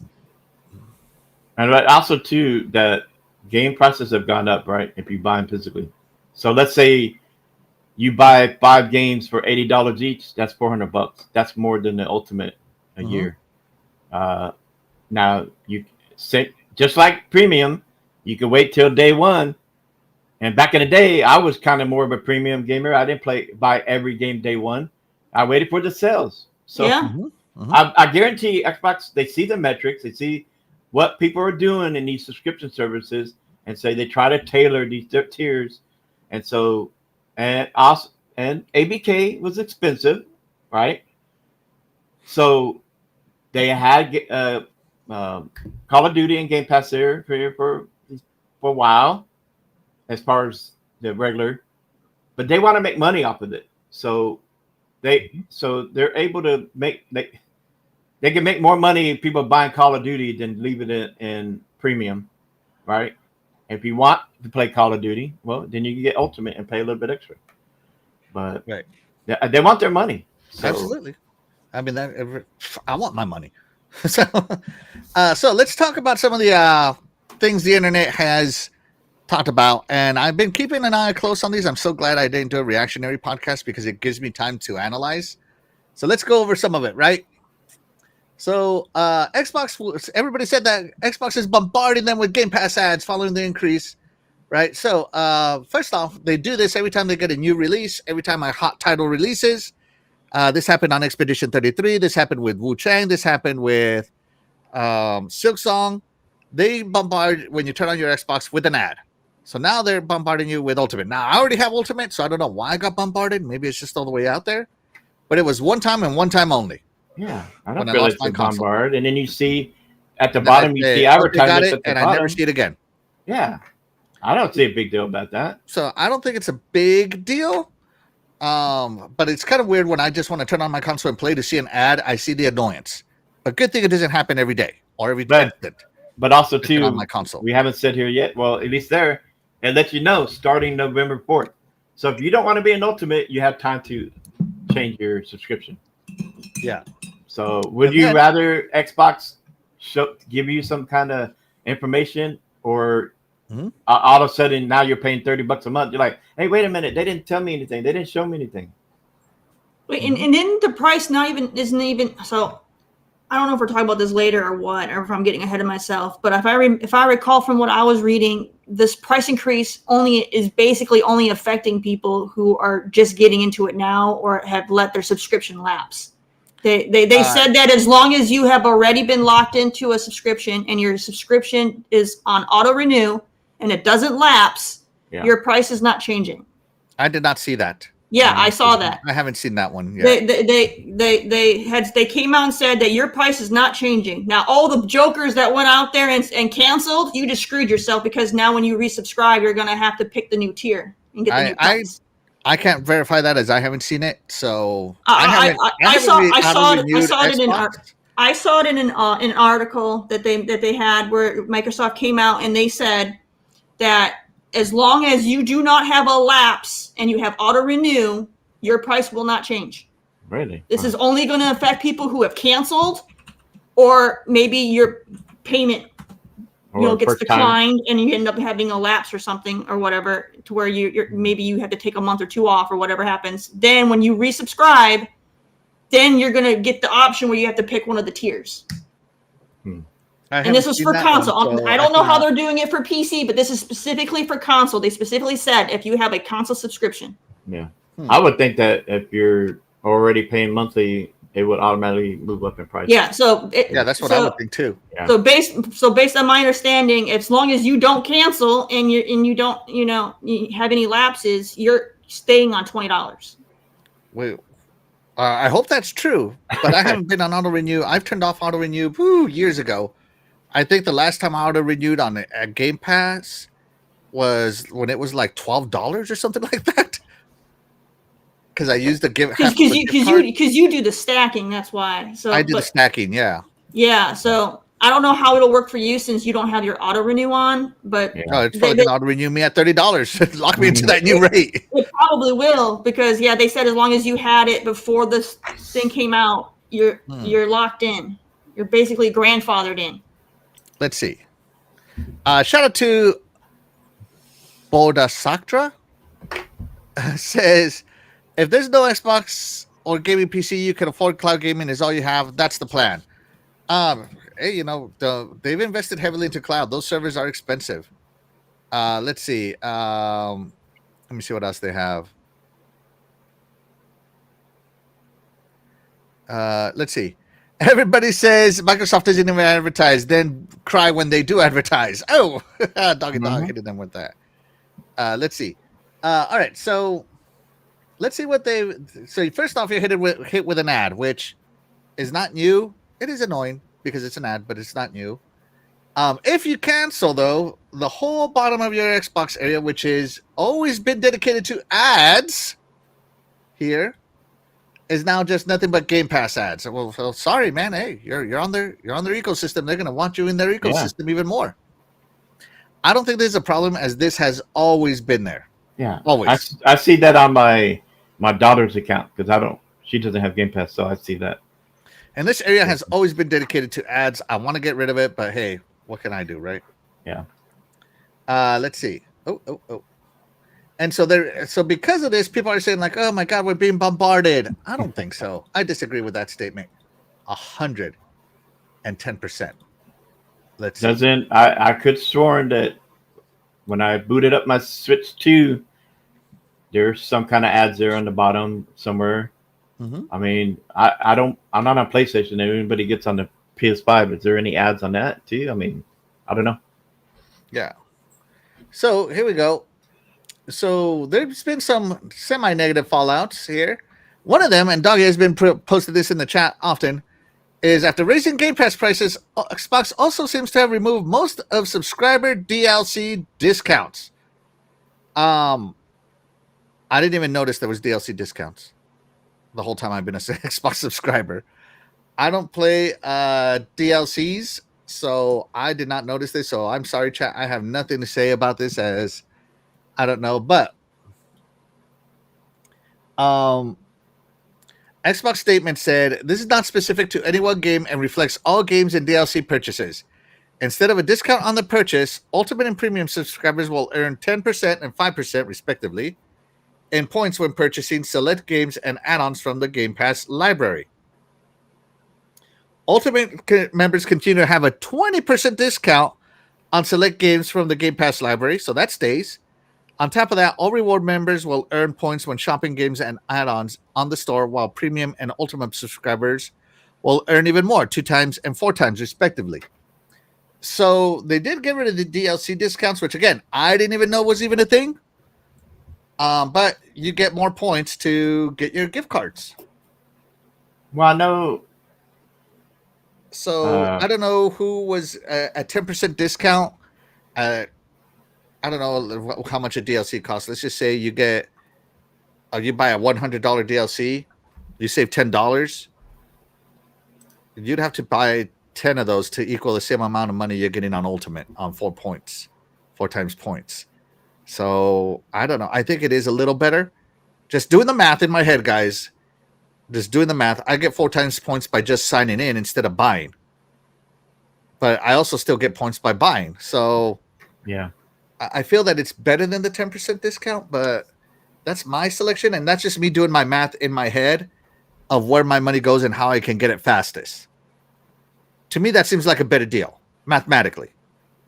But I can see how upfront, losing a 10% discount seems more immediate, I don't know. As a guy that's gotten into long-term investments, I like the 4 times point better. And I'm not defending anything, guys. I'm just giving you my thoughts, okay? Yeah. So Fastback, what do you think? I'm not really big on the DLC. I mean, I think there's times where if I have a game in Game Pass, instead of buying it, because you know how when you buy, whatever version, and so instead of doing that, I'll just play it in Game Pass and then buy the DLC. So I've never really noticed if I'm getting a discount on the DLC compared to if someone's buying it outside, that it's not in Game Pass. I don't know. So I never really made a big deal about it. So I don't buy much DLC. Just being honest here, I very rarely do I buy a DLC. Now I'm not. Oh! We just went off. not in the 2-hour mark. Oh, I shared the article at Polygon where they had the interview where they're going over the grandfather thing. Yeah. So we're grandfathered in. Right. All this panic for nothing. So if you have it still where on? your auto renew, you're gonna stay with the 20. Yeah, they're not changing prices. As long as you have a console tier, your price is not changing as long as you have the auto renew and you don't have a lapse in your subscription. So you sent it to me. You said I sent it on X. All right, let me go to Even Twitter. better for me. They're paying. They're rewarding the loyalty. Yeah. It says we're still live. So okay. So it says YouTube is not receiving enough data. Yeah, Dreadful said we're still here. So anybody who went and did that mass cancellation just shot themselves in the foot. I asked Happy Cloud Gamer earlier. So he plays on GeoForce. Does GeoForce not have tiers? Right? I mean, I thought they had like tiers on what kind of cloud you want. Okay, this is specific for Game Pass console, and it's not for Game Pass Ultimate. So they do make it clear that it's Game Pass console, which has turned into Game Pass Essential.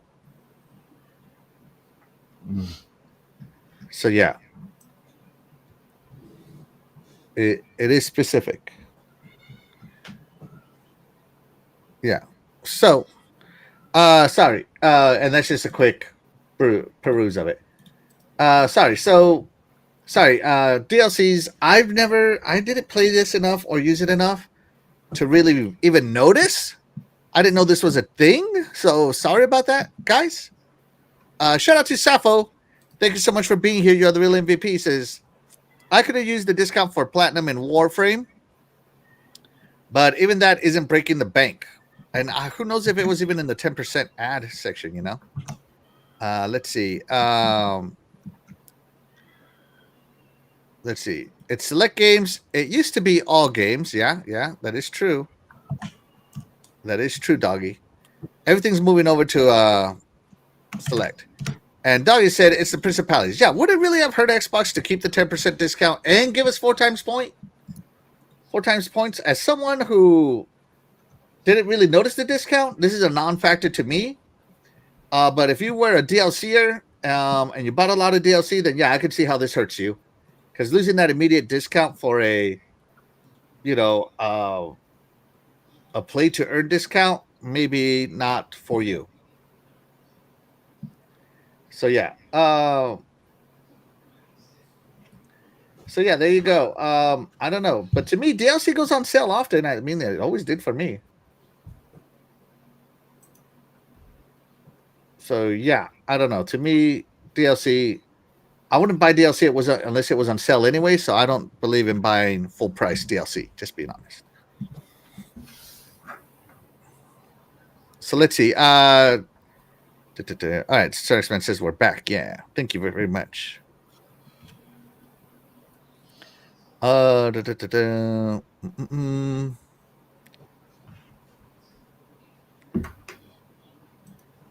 we go. Terry put up the exact sentence I was reading. Players who are currently subscribed to Xbox Game Pass for console have automatic payment renewal enabled can continue their subscription. Yeah. Let's see. So that's another Fallout. Let me see what else is another Fallout here. Oh wow. The poll, we had 30 votes in the poll. That's the most votes I've seen in one of our. Yeah, in a while. Wow. Agreed. I'm going to share this while I find my next topic here. So everybody's been ragging on Xbox. GameStop. The memes have been excellent. They took advantage of that, right? Yeah, GameStop says $30 to own your game forever, or $30 to rent. All this stuff, and I'm like, yeah, if you had Xbox games, I would 100% believe you, GameStop. Just saying. And everybody's digital nowadays, anyways. So, but someone who took a stab at Xbox. I don't know if you remember this person, Terry. I'm going to let you read her sentences here. Boom! Lina Khan, the former FTC chair that took Microsoft to court, had somebody say, Terry, what you have to say? Microsoft's acquisition of Activision has been... Huh? You said Inquisition? I said acquisition. I heard Acquisition. I'm sorry. I heard Inquisition. What the hell? Microsoft's acquisition of Activision has been followed by significant... It might be an Inquisition over there, too. You never know. Has been followed by significant price hikes and layoffs, harming both gamers and developers. As we've seen across sectors, increasing market consolidation and increasing prices often go hand in hand. As dominant firms become too big to care, they can make things worse for their customers without having to worry about the consequences. Lina Kano even throwing some shade. So GameSpot threw some shade. I think Santa Claus threw some shade at Xbox too on X. Sounds like someone's butthurt because they lost. Yeah, so I think even Santa Claus said, like, I think they took Xbox off the nice list or something like that. That was pretty funny. I'm sorry, that was hilarious to me. Okay. So GameStop said that they're going to keep selling this for $20. Screw your price increases, Xbox, at least for as long as they can. And right? How long ago was it that Xbox took over Activision? 2 years. Yeah. And which gaming company allows their games, majority of their games, on other platforms and on multiple devices? So Microsoft, yeah. So okay. Yeah. Now maybe they were forced to do that sooner than they wanted to because of this whole deal that went out in court. But Satya, or however you say his name, the head of Microsoft, he's all for being everywhere, just like Windows is. So yeah. So Glinzer, Captain Kirk in Star Wars and Star Trek 2. Con.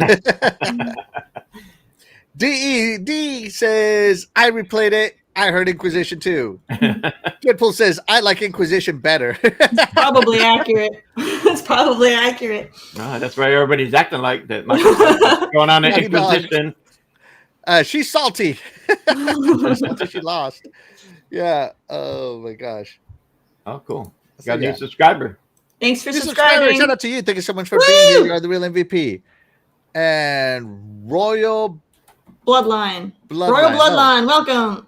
Royal Bloodline Media. Thank you so much for being here. You are the real MVP. Lina Khan. Yeah.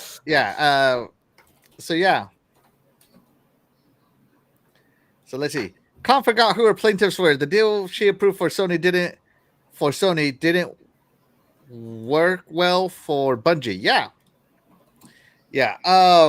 Look, we are living in the times you got to do the best with our money, what we can. I'm just pointing out that some people are throwing shade over here. So people have been throwing shade at Xbox, and some people over at Xbox have been trying to say, you know what, it's not that bad. So we have some quotes from some Xbox execs here. Right?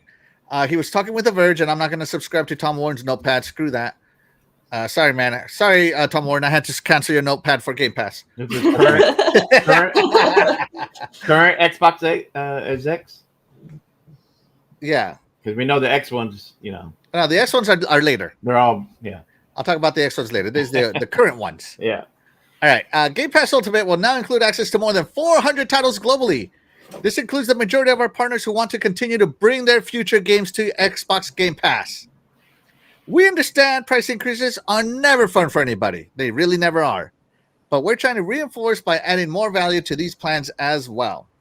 It's something we don't take lightly, and we're listening to the feedback of players in the community to try to provide them with more of what they're asking for. Now, let's go over here. Feedback of players in the community. I don't think anybody asked for Fortnite Crew or whatever. Me personally, I am salty about Fortnite Crew being in here. And I have expressed that I'm salty about it, right? I mean, you and I are gonna know who asked for Fortnite Crew. I mean, yeah, that's still one of the biggest games that is played by a lot of people. So Fortnite might be, I mean, it's for the casuals, right? But my point is, Fortnite Crew is $12 a month. Yeah. And someone's gonna be like, you know what would be better than paying $12 a month for Fortnite? The only game I play, paying $30 a month for Fortnite. I just don't unless that person's already on premium and now they're like, instead of paying both, just go to the $30 and you're paying about the same. Now you don't have to, and plus you got other stuff. Who knows? I mean, to each his own, right? Whatever works for you. And I've made it very clear, right? Why the hell am I subsidizing Fortnite Crew players? I don't play that game. I don't want it. I didn't ask for it. This is corporate BS dressed up as a benefit. Xbox Game Pass used to be about choice. Now it's about forcing me to pay for someone else's cosmetics. I lost my 10% discount for this. My DLC that I didn't know I have for this. Okay. So what I'm getting at is, okay, that was like my salty reaction, okay? Because I did react to this. But I really have been thinking about this for a while now. And I'm not the main draw anymore. Like 40-plus-year-old gamers are not the demographic anymore. Sorry to me. That's nothing new. It's been like that for a while. Yeah. We're the old generation. We're the old guard. Being replaced by the freemium guard. Right? The free-to-play guard. And maybe Fortnite Crew to them is something. And you never know. Maybe I don't know. It's just, I find it hard to believe that someone who is a Fortnite addict would want to pay $30 instead of $12. Well, to me, that Fortnite Crew just makes zero sense. If you're a parent and your kid is a big time Fortnite and you're already paying for Game Pass, this might be something that they might consider. No, well, let me jump on this. It's already part of the subscription. So now, there you go. Love you, kid. There you go. We don't have to pay for it separate now. Yeah.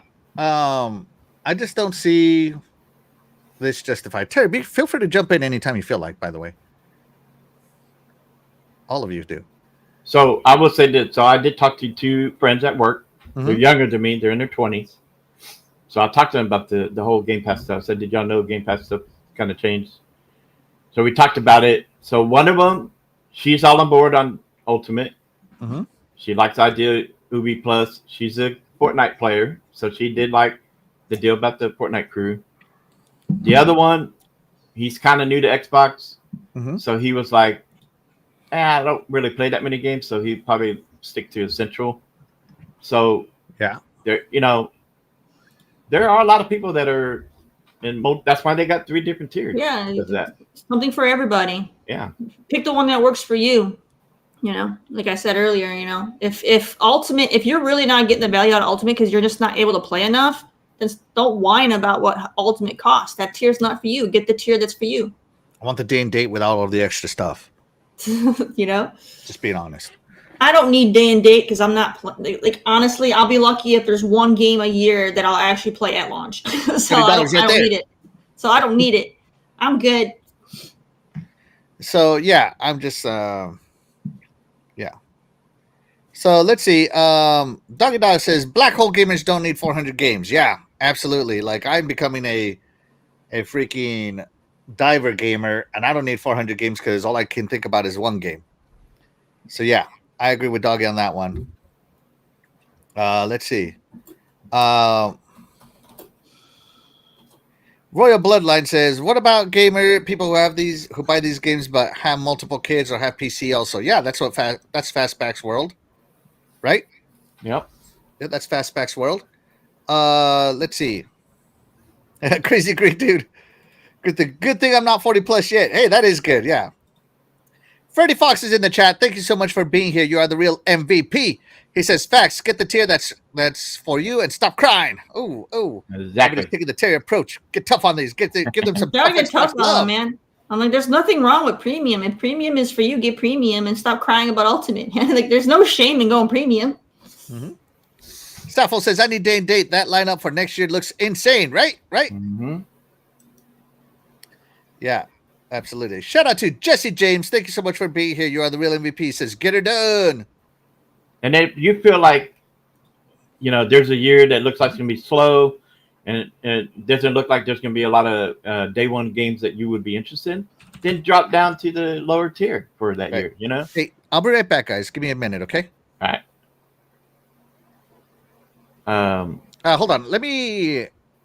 yeah. Sorry, guys. Keep going. Let me pull up the next one that I was going to talk about. So before I go... So Game Pass had reportedly cost Microsoft $300 million in Call of Duty sales. Right? Yeah. So this comes from Bloomberg, I believe it was. Yeah, reporting via Bloomberg. And again, I'm not subscribing. Sorry, man. Saving my subscriptions for that Game Pass Ultimate. So last year, Call of Duty Black Ops 6 was put on the service at launch, making the first massive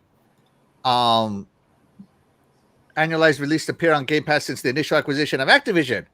While the title finished in 24 gaming as single best-selling title, still, Bloomberg notes that 82% of stores came via PlayStation, where players had to purchase the game outright. Because of the sheer cost associated with developing AAA games, including how expensive Call of Duty releases, losing that amount of potential profit is rather troublesome, helping further paint this week's price hikes as a necessary shift in order to generate revenue. So let's go over to the real part here. So according to them, because he spoke with, I believe, 12 previous and current people, I'm just going to summarize it here. Amy Hood basically said, "Make me some money. We got to monetize Xbox better. We got to get our money back." So a lot of people are saying that this price increase is for Call of Duty. Now, remember, Call of Duty is only available in the $30 tier. No other tier gets Call of Duty day and date or at all, other than Call of Duty Warzone. So, they're trying to make their money. Amy Hood's over there like, "Hey, you spent billions. I need my billions back." Right? So, are we? So to add fire to Lena Khan's comment here, right? Are we seeing the? Is she factual here? Like, hey, this increase was due to the acquisition. Terry, take it away while I'll be right back. Don't forget your ticker. No, this is still the correct ticker. This is still part of the fallout of this price increase. Oh, I thought you were doing like a separate like Call of Duty thing. All right. No. All right, good deal. All right, so this, for the acquisition, I don't think so. I mean, I don't know. I feel like because I feel like even when they made the purchase to acquire, Activision and get Call of Duty, they already knew that they were going to keep it on all platforms, and they already knew that the majority of the player base for Call of Duty was on PlayStation for console side as well as on PC. They knew that those gamers weren't going to jump ship to hop on Xbox for Call of Duty when they still had access to it on their platform of choice. So this is all stuff that they knew in advance. So I don't know. I feel like this is kind of like a nothing sandwich a little bit because they would have already been able to, when they make their what's the word I'm looking for? That their analysis, they do all their analysis and stuff so they can kind of make their plans for everything. I can't think of the terminology right now. My business brain is off. But they would have had already. They would have had the foresight to plan for this. So I feel like this is just something that people want to say to kind of stir things up. But they would have already, saw this as something that was going to happen. And then more than likely what I would do is, if they want to advertise these new tiers and they want to advertise new benefits, put more Call of Duty benefits for people who have Game Pass versus people playing on other platforms to try to sway more of them to come over. You know, if Call of Duty is the only game you're playing on whatever platform you're playing, because there's a lot of gamers that only play Call of Duty. Yeah. If all of the benefits are on Xbox and you're no longer getting it for PlayStation or PC, you might jump ship, or at least get PC Game Pass. At the very least, if you're on PC, you can still get PC Game Pass. But I don't think they have Game Pass available on PlayStation yet, do they? I don't think so. So no. you might be able to at least close in on the console market, bringing those players over, you know, for the next gen console. You know, they'll sit pretty where they are now, but then maybe for next gen, if they're like, hey, I want to get the new Call of Duties coming out, but all the benefits are only going to be exclusive to Xbox, hypothetically, you know, they could get them to then buy into the Xbox ecosystem that way. For the next gen, you know, that's how I would at least do it. If I was in business like this, I would plan, you know, they knew they were going to take losses at first, but they would probably make plans for that for the next gen to try to secure more stability for the next. Yeah, I think Khan's deal is moot because she would be justified if Xbox decided they were not going to allow Call of Duty on PlayStation or any other platform. And that the only way to play Call of Duty was through Game Pass or only on Xbox, right? They didn't do that. Mm-hmm. So what she's saying is not justified. So in fact, Xbox lost money by allowing Call of Duty to be on other platforms, and there really is no. Yeah, it's on Game Pass. It was on Game Pass, but again, the majority of gamers who are Call of Duty players, the majority of gamers on these consoles or whatever are Call of Duty or, you know, Madden or whatever. So they're not into subscription services. So it's always been that way. Even before subscription services, the majority of gamers on these platforms were like Call of Duty gamers and so on.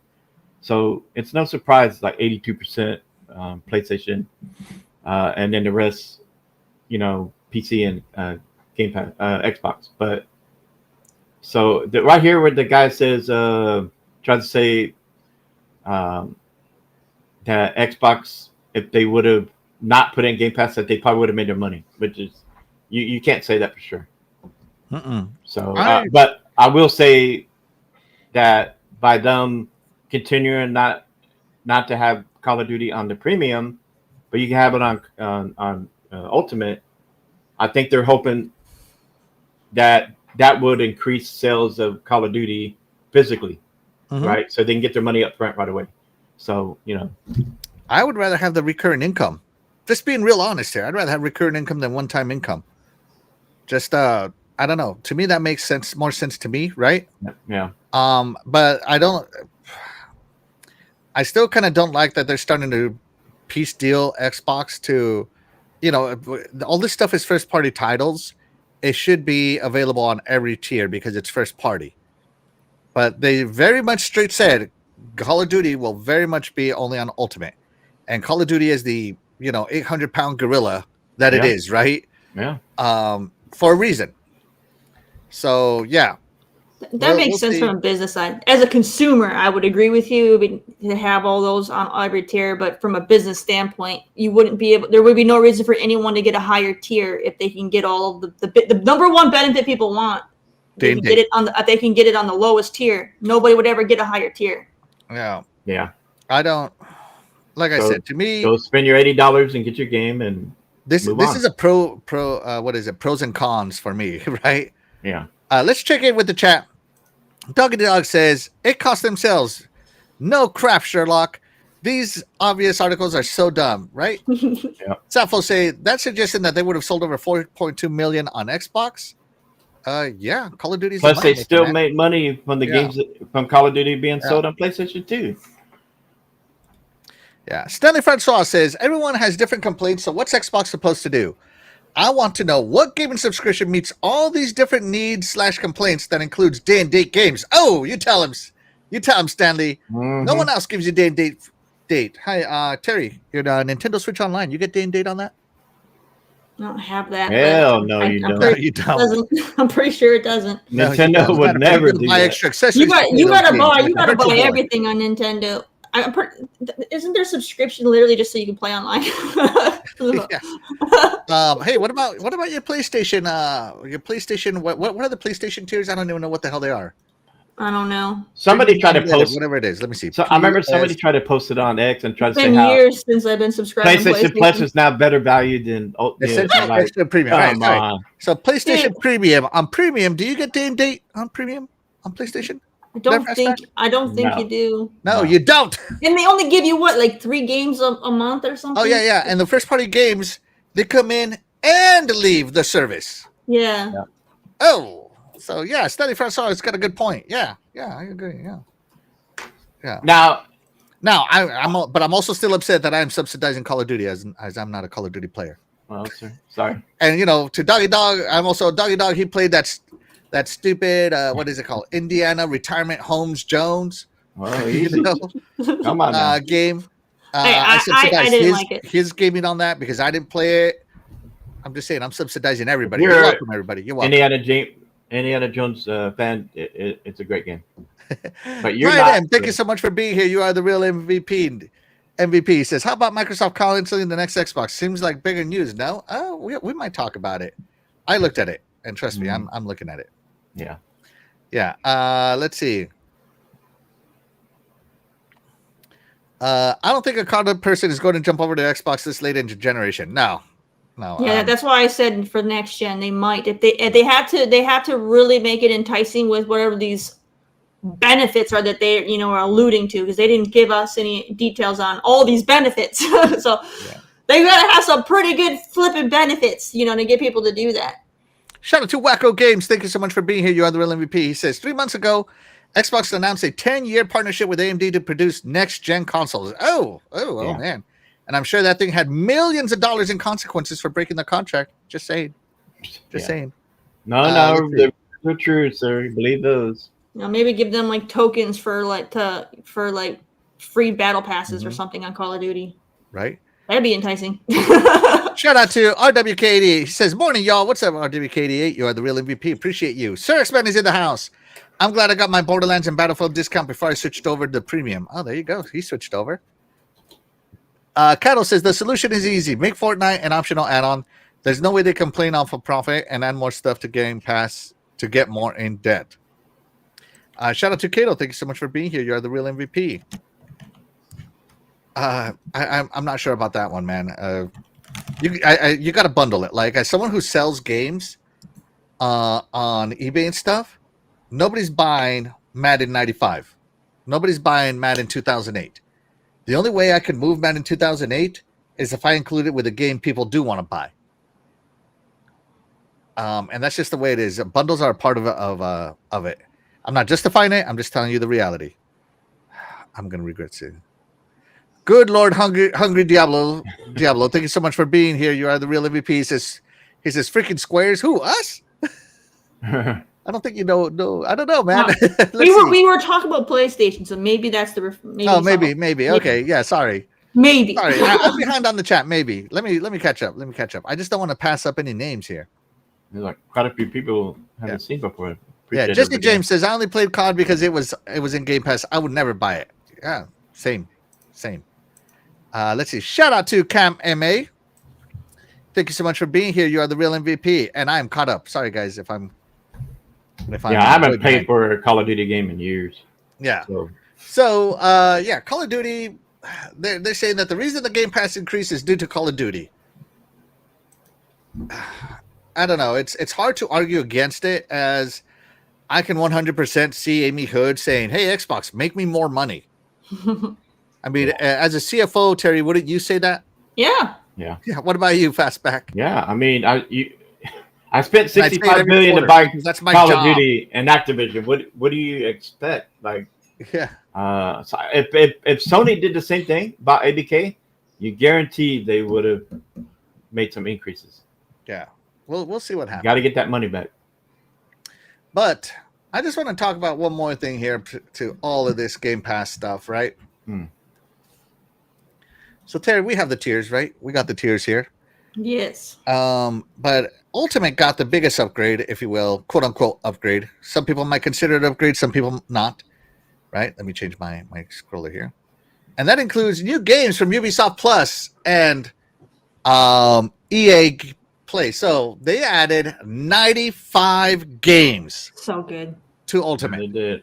So good. Tell me right there, Terry, you're going to play all 95. Go ahead. Commit. Not all Commit to your 95. $30, Terry.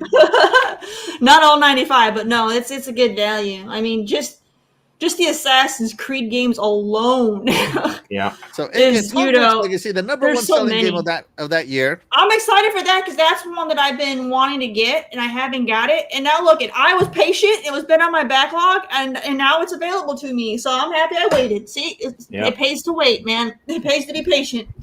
I want to play this Assassin's Creed Chronicle China. Personally. Yeah, so many of these Assassin's Creed games. Like I own a lot of the AC games, but there's a lot of them I don't have. Like all the Chronicle ones, I don't have any of those. So this is I love that they have this because this allows me to just play them. So it's great. So this is 95 games. Let's go over some of these. If you see some you like, go ahead and say it. The Far Cry series comes, including Primal. Far Cry's amazing. Primal's my all-time favorite. I love that game. Some of the Monopoly games. Prince of Persia: The Lost Crown comes in. Rayman Legends comes in. One of the best right there. The Rabbids games are actually a lot of fun. I love this one. Risk Urban Assault. I love that one coming in. And Scott Pilgrim versus the World. If you're into music, this is the game. Oh my God, the quadruple A game of the generation. Skull and Bones, Shadai's favorite, came in. Steep is fantastic. Highly recommend that. Fastback was playing The Settlers. Yeah, downloaded that yesterday. You got a bunch of the Tom Clancy games, right? Some of the older Trials games. And that's a $30 game, that Settlers game. So Valiant you already got your value. The Great War comes in. That's a good one too. It's decent. Yep. Now, premium also. So all of these are Ultimate only. Okay. But let's take a look at what, because premium also got some new games, right? So all of these are also in Ultimate. Right? Some of these are like Age of Mythology Remastered, all this stuff, right? So they redid all that. So some of you guys are getting some of the good stuff here. Yep. Diablo 4, amazing game. Fallout has tactics? I didn't know they had tactics. Yeah. I didn't know Fallout had tactics. That's cool. It does. And Essentials get more, right? And that Dreamlight Valley, like that game's quite popular, so. Yeah. A lot of people love that advertise a lot. Yeah, people who are really into like your crafting, farming kind of style stuff, they really love that game. A lot of questing. So there you go, guys. That is the Game Pass fallout, if you will, the Game Pass things. I personally think, is it still worth $30? Day and date will make it $30. But a lot of people have been also hitting this lady right here, this poor PR lady. They went full Robin Hood men in tights with her. Like, maybe if you tell them the bad news in a good way, it won't be as bad. Put her on the camera. Oh my God. Hey everyone. Xbox Game Pass is getting an upgrade. We've listened to your feedback and now you have... Listen to your feedback. I don't know whose feedback they listened to, but it wasn't You're not if you're not an insider program, sir, then you don't listen to your feedback. Yeah, basically they listen to Amy Hood's feedback. Make me money. Even more freedom to choose how you play the games you want. People like choices. Here's a look at what's new and what's changing. Yeah, so me personally, right, that is the Game Pass fallout, if you will. I'm going to go ahead and end the poll here. So I still want to be an Ultimate member. Terry wants to be an Ultimate member. She's going to find a way. She's going to clean more headlights, fix more cars. Yep. Make her money. Fastback is over there gonna start gambling on his daughter's volleyball games or something. I don't know. You got to start selling the orange slices when you go to the games. The orange slices. Like, Dad, what are you doing? Why are you making all that popcorn and bringing them to the game? What do you call this popcorn? We're calling this Fastback's Game Pass. This is ultimate popcorn right here. Premium streaming with no lag, no interruptions. Well, there we go. So I've also noticed that if I start typing through the software and start sending messages, it comes back. So we are back. So maybe it kind of helps it refresh. Maybe I need to type in through here a little more. So yeah, sorry about that, chat. So yeah, yeah, you guys have to pay the $30 to keep this show lag free, right? Yeah. Yeah. We Good Morning Xbox is now part of the Ultimate package. So if you want to watch us, you got to go. That's right. If you want to watch that, you got to be on Game Pass Ultimate. It includes a subscription to Good Morning Xbox. That's how us three are able to pay for Ultimate. We got a shield. That's right. And shout out to my beautiful wife who told me we were lagging. Thank you so much. Wouldn't that be amazing though if this show took off like that and they literally just had the show playing like on your home screen? Like, well, that's what what was it? What was it called? On the Xbox One where you could watch videos on the side and play your game over here. Oh, Jesus, it had a name and I loved it. Was it the Split? The Shift? Whatever it was. That's what I know what you're talking about, but no, I was talking about having it like on your home screen, like as one of their ads, where they would just have it featured there all the time. Right. So yeah, this poor lady got thrown in front of the camera. They're like, "Hey, you have a pretty smile. Get her on camera. Maybe if you tell them the bad news in a good way, they won't be so mad." I feel bad for this young lady. Shout out to her. She did. Wait, go back to the name ideas real quick. Okay, hold on. I want to see those. Explored other names, but Too Furious? Too Furious? Dude, that's awesome. Too Furious. I like over here Ultimate Drift and like Tokyo Drift. Yeah. Oh man. they didn't work out. So yeah. Of course, a lot more is changing. So yeah, just the all of names. this We've is coming expanded here. all Xbox Game Pass gaming. That includes. So yeah, lot look of everywhere you devices. can play your Game Pass. Look at this. This is the Xbox ecosystem. Look, I love how they support a device. They show the toaster. See, if they called it legendary, it could have been like How I Met Your Mother. Barney's like, wait for it, legendary. We're Legendary. Also expanding the game $30. library, so you get access to I over actually like 50 this video. They games. have a good sense of And of humor. course, you still Yeah, get no, it online was good. multiplayer, Yeah. so you can keep playing with your squad. So Another yeah, there you upgrade go, is that guys. essentially I like the will include toaster. points for Xbox They're showing you all the stuff. Anyways, 100 games. And when a new they game go is over published by the Xbox, tiers it'll over be everything added we to the just said. premium I just was library pointing within out 1 the year. whole. Where's the We raw listened to your Xbox feedback, challenge? and I'm like, what feedback? Rachel, I thought she was Sarah Bonds. No, that's not Sarah Bond. No. Anyways, let's see. The only thing that I hope is that what I do, I always renew every time I get 10,000 points. I get me a $10 gift card, right? So that I can use those whenever I want. So I'm hoping that doesn't increase beyond 10,000, but we'll see. Yeah, I agree with Rachel here. If Xbox dropped the price to $25, it will be thanks to the efforts of those supposed grifters. If they drop it, I'll be happy. Yeah. All right, we're going to end the poll there about which Game Pass tier is right for you. Obviously, we still think $30 is right for us, and I put that into a big perspective here. I will make that $30 in an hour ish at work, right? Out of 160 hours at work, I have to sacrifice 1 hour of it to subscribe to Xbox. To me, that's pretty good. But that's the way I think, okay? Yeah. But that's how I think. Terry, how does the chat think? I think this is the best poll we ever had. We had 54 votes. Normally we have like 9. This is Are listening. All right. That's awesome. So which Game Pass tier, TEAR, we're gonna go with that one instead, is right for you? All right, 45% of you said canceled, I'm out. And then 41% went with the $30 ultimate tier, and 7% are going to drop to the 15% premium, and 7% also are interested in the $10 essential minimalist one. And so yeah, go. So I feel like most people are either sticking around or leaving, flat out just leaving. They're not going to downgrade. They're just out.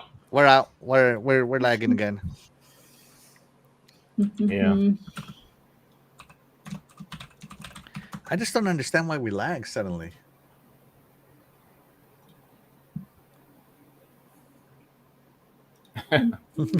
Xbox Axle Pass.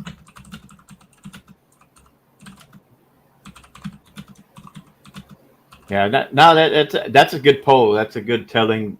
I mean, it is. It is a good poll. It is a very divisive topic. You know, I think us three have had good comments on it. You know, and you know, anytime prices go up for subscription fees or games, people are always gonna get upset about it, and I get it. Um, Unfortunately, just there's multiple reasons why this happens. You know, whether economy or this and that. So who knows? But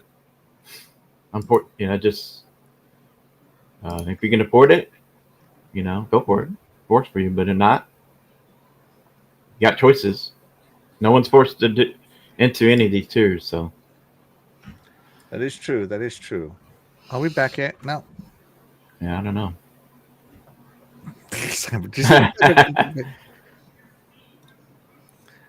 Oh my god. Glizzard, actually sell yourself to Saudi Arabia. There'll be no more lag. Damn. Cypher Hunter, you have a Broncos and Cowboys fan, therefore lag. Damn. Easy now. Dang, man. Ooh. Oh. Dan, the man Cunningham is in the house. Thank you so much for being here. You're the real MVP. Says, I would have kept my sub if only they went up $5. Yeah. And I think I am really going to change the streaming software to something else now. I'm getting upset with this lag. Yeah. All right. So, Dreadpool. Was it Dreadpool or should I? One of the two. Said something about Xbox selling. Oh, here we go. Inside. Yeah, Dreadpool did put in the DM. Rumor. The future of Xbox is software publishing as next console generation faces doubts. Let's go down to the good stuff. All right. So this is coming from leaker Sneaker SO. Sneakers. So he successfully tipped and hinted at the Xbox shift towards third-party publishing and plans to replace staff with AI tools at Microsoft. All right. So he wrote, without going into too much detail, not long after the last round of... Oh, hold on. Let me change my tickers. While I change my ticker, Terry, read away.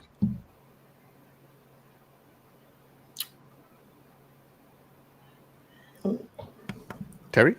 You said when you changed the ticker to read. You didn't change it. My ticker, I said. Wow. That's not what you said. All right. So without going into too much detail, not long after the last round of layoffs, next round will be in Q1 of next year. It's going to just be whatever. Where's that part end? Okay, some rumblings out of Xbox coming out that were a little hard to believe. The ramifications of the COD GP Gambit not working out were just starting to get properly measured. But the thing that really stuck out to me was that suddenly really concrete plans for actual Microsoft Xbox. I don't know what's the HW stand for.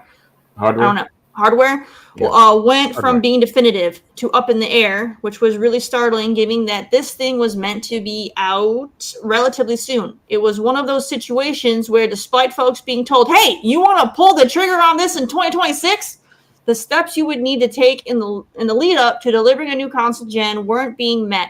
Lots of things that were sure things started getting pushed. The Costco retailer pulling Xbox, and apparently they are one of many that we'll learn about soon, told me all I needed to know. To sum it up, the future of Xbox is software publishing, which is significantly honed in focus on profitable IPs, COD, WoW, Minecraft, Candy Crush, Forza. Cloud gaming being the home of the Xbox platform, transitioning Game Pass into basically becoming the point of entry subscription for xCloud access, which will continue to drive its price tag higher, by the way. They're not done there just yet.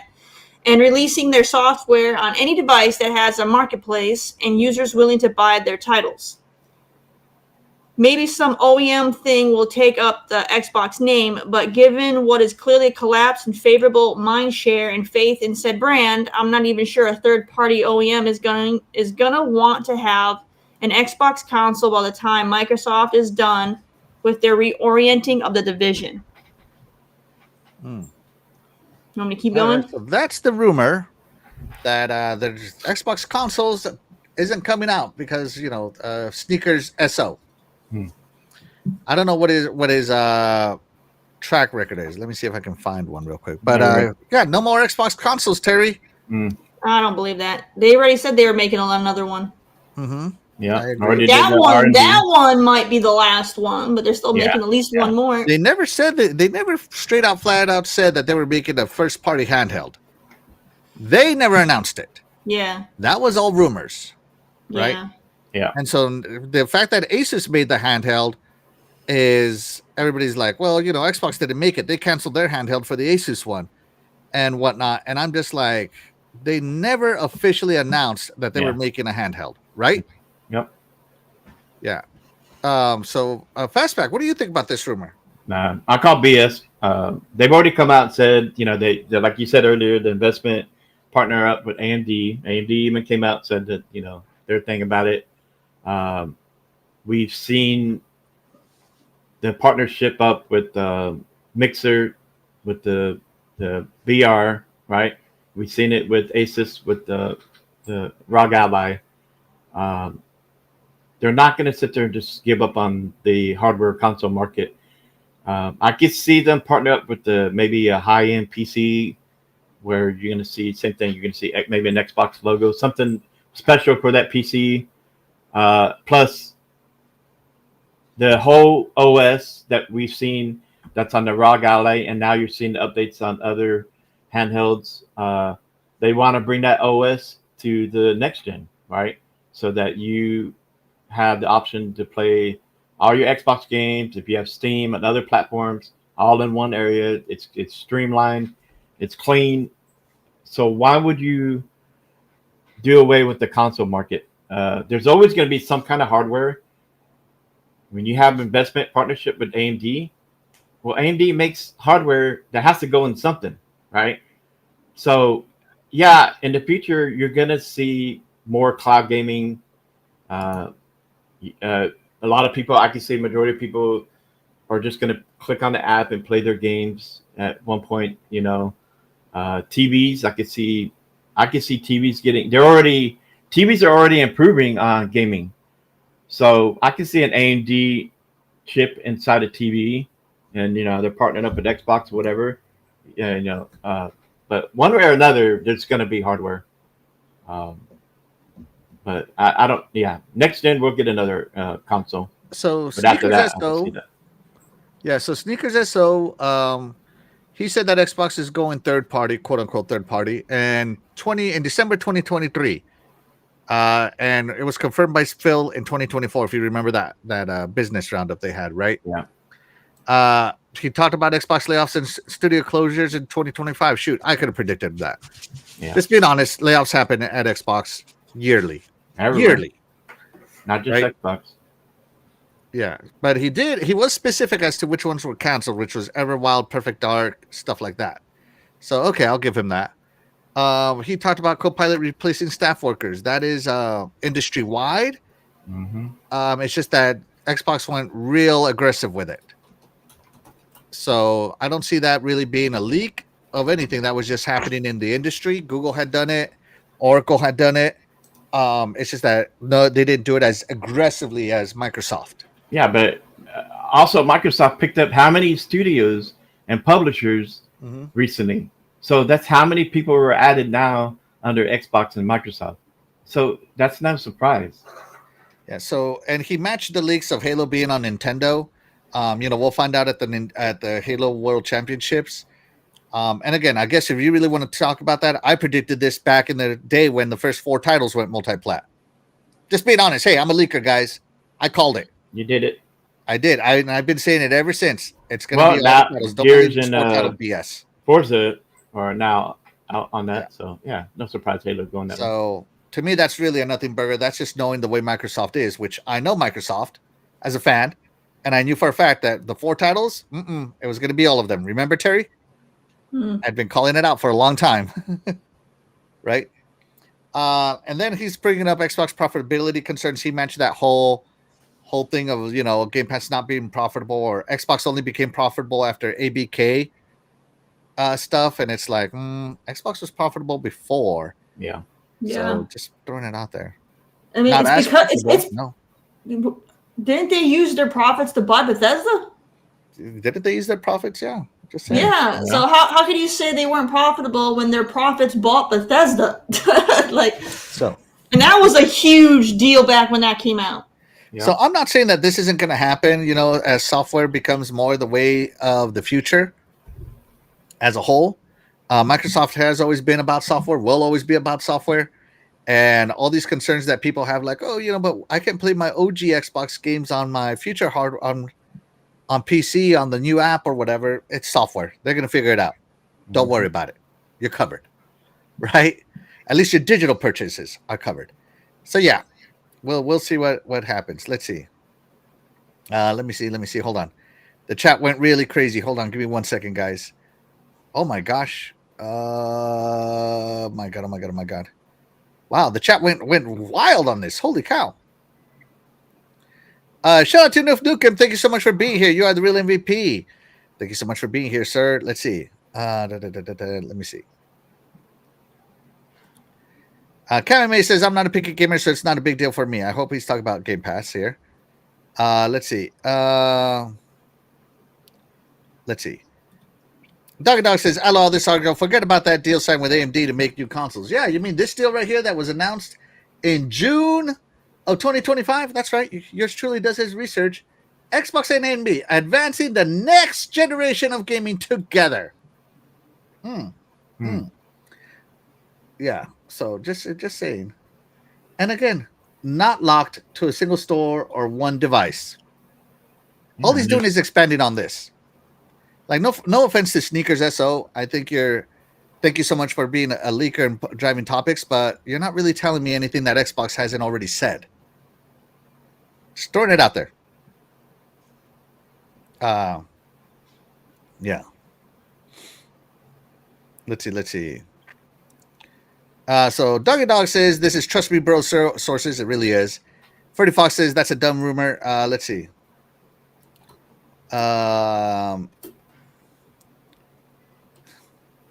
Noof wants to say, can we all agree that this is the most depressing time ever to be an Xbox fan? I'm not depressed, man. Nope.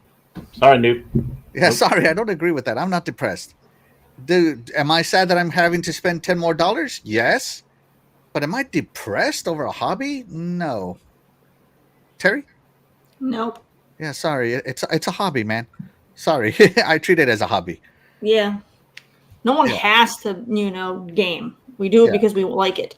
I definitely do like it. Hello, Xbox is dead. Oh, wait. These guys say Xbox is dead every week. Yeah, no lies detected, Sappho. Thank you so much for being here. You are the real MVP. Shout out to Andrew Wilkins. Thank you so much for being here. You are the real MVP. He says, Xbox is done and Microsoft has always been trash in gaming. I don't know about that, man. I don't know about that. Let's see. Sappho says, but what if Asus builds the next Xbox along with the RAG Ally? It's happened before. The OG Xbox was built in line with NVIDIA. Just throwing it out there. The OG Xbox was built in partnership with NVIDIA. I don't know if people don't remember their history. So, yeah. Cyber Gunther says, so Microsoft isn't going to make new hardware now? That's what they've been saying, man. Or that's what the rumor is. But I find it hard to believe. Just really hard to believe, man. Let's see. I feel like we won't really know the truth until we get to the close of the current gen, Mm-hmm. and whether or not they announced, because they originally, Sarah Bond had come out with the announcement that they were going to make like a hardcore console. So it's just going to be for the hardcore gamers were going to have a console. They weren't going to be making all the other ones for all the casuals. So either you're going to just play cloud stuff, PC, or you're going to be the hardcore audience would get the console. Go ahead and read this paragraph right here. All right. Sarah Bond, president of Xbox, shares how Xbox and AMD are working together to advance the state-of-the-art in gaming silicon? Yep, silicon. Silicon across the Xbox ecosystem, including our next-generation Xbox console, and how Windows and Xbox are partnering to ensure Windows is the #1 platform for gaming. Huh? What's this? Well, hold on. Let me double highlight this word here. What's this say here? Xbox console. console. Next generation Xbox console. That's right. Mm. Interesting. Hmm. Interesting. So Plus, I don't agree with people coming out saying, "Well, Xbox hasn't released any game." Like, what are you talking about? Since Yeah. 23, they've released at least 4 games a year. So I don't get it. Just because they don't really, just because Perfect Dark or Everwild didn't come out, they got canceled. That has not that doesn't say Xbox is doomed. Those games just didn't work out. But there are plenty of games that have come out by Xbox these past 3 years. So I don't get it. Happy Cloud Gamer says, and yes, partner. Let's see. They used to buy studios and now are losing money because those morons forgot how to put out a game in a single decade. Gaming development. Jason Schreier did say at the beginning of this gen, he said that gaming development is taking so long now that games that start on this generation won't release until next generation. So that was said back in the Jason Schreier days, and yeah, I think Microsoft is doing everything they can to address that with AI, but we'll see. Well, I will say this: one studio that has put out more games than one platform, that's Obsidian. So who's put out more first-party games between Obsidian and PlayStation? Mm-hmm. I mean, just saying. Yeah. And look, I'm a preferred Xbox gamer, but honestly, we should all be enjoying our games. It doesn't matter if you're on Nintendo only or on PlayStation only. There are plenty of games that play on all these platforms, no matter what, or even PC. So I don't understand why everybody's like going back about, oh, but this platform sucks and that platform. Like, who cares? Yeah. Glinzer says, how will history look at Phil? Only 4 games. I didn't believe it 1,000%. $1,000 consoles won't grow the market. True. Looking forward to Everwild. Yeah, me too. We aren't canceling next Xbox. Yeah, we'll see what happens. He has stuck to that not canceling Xbox like 5-6 times. So, yeah. Let's see. So, Noof says Game Pass needs games from Microsoft Studios and not rely on third-party studios to carry the load. I mean, where's State of Decay 3? I don't understand what first-party studio is lacking from Game Pass. And State of Decay 3 hasn't launched yet. It's not on any. I can't buy it. I can't play it. I mean, again, a lot of these games are taking longer than normal, but yeah, I do agree. It should. I want to play State of Decay 3, but yeah, I do too. I don't know. Like, aren't we getting Ninja Gaiden here next week or 2 weeks from now? Yeah, and Outer Worlds 2. Outer Worlds 2, yeah. I don't know. That seems like a weird statement of only focusing on what hasn't released and not what has released. Let's see.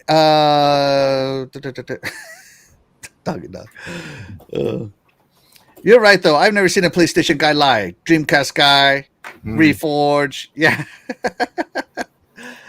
Oh, my God. Let's see. Andrew Wilkins. The OG Xbox stole the Dreamcast controller design. Microsoft always copied. What? As a huge Sega fan, man, I can tell you right now, the Xbox controller and the Dreamcast controller are nowhere near each other. Shout out to Lou Cypher. Thank you so much for being here. You are the real MVP. He says Microsoft lost $300 million putting it on Game Pass. Maybe. Let's see.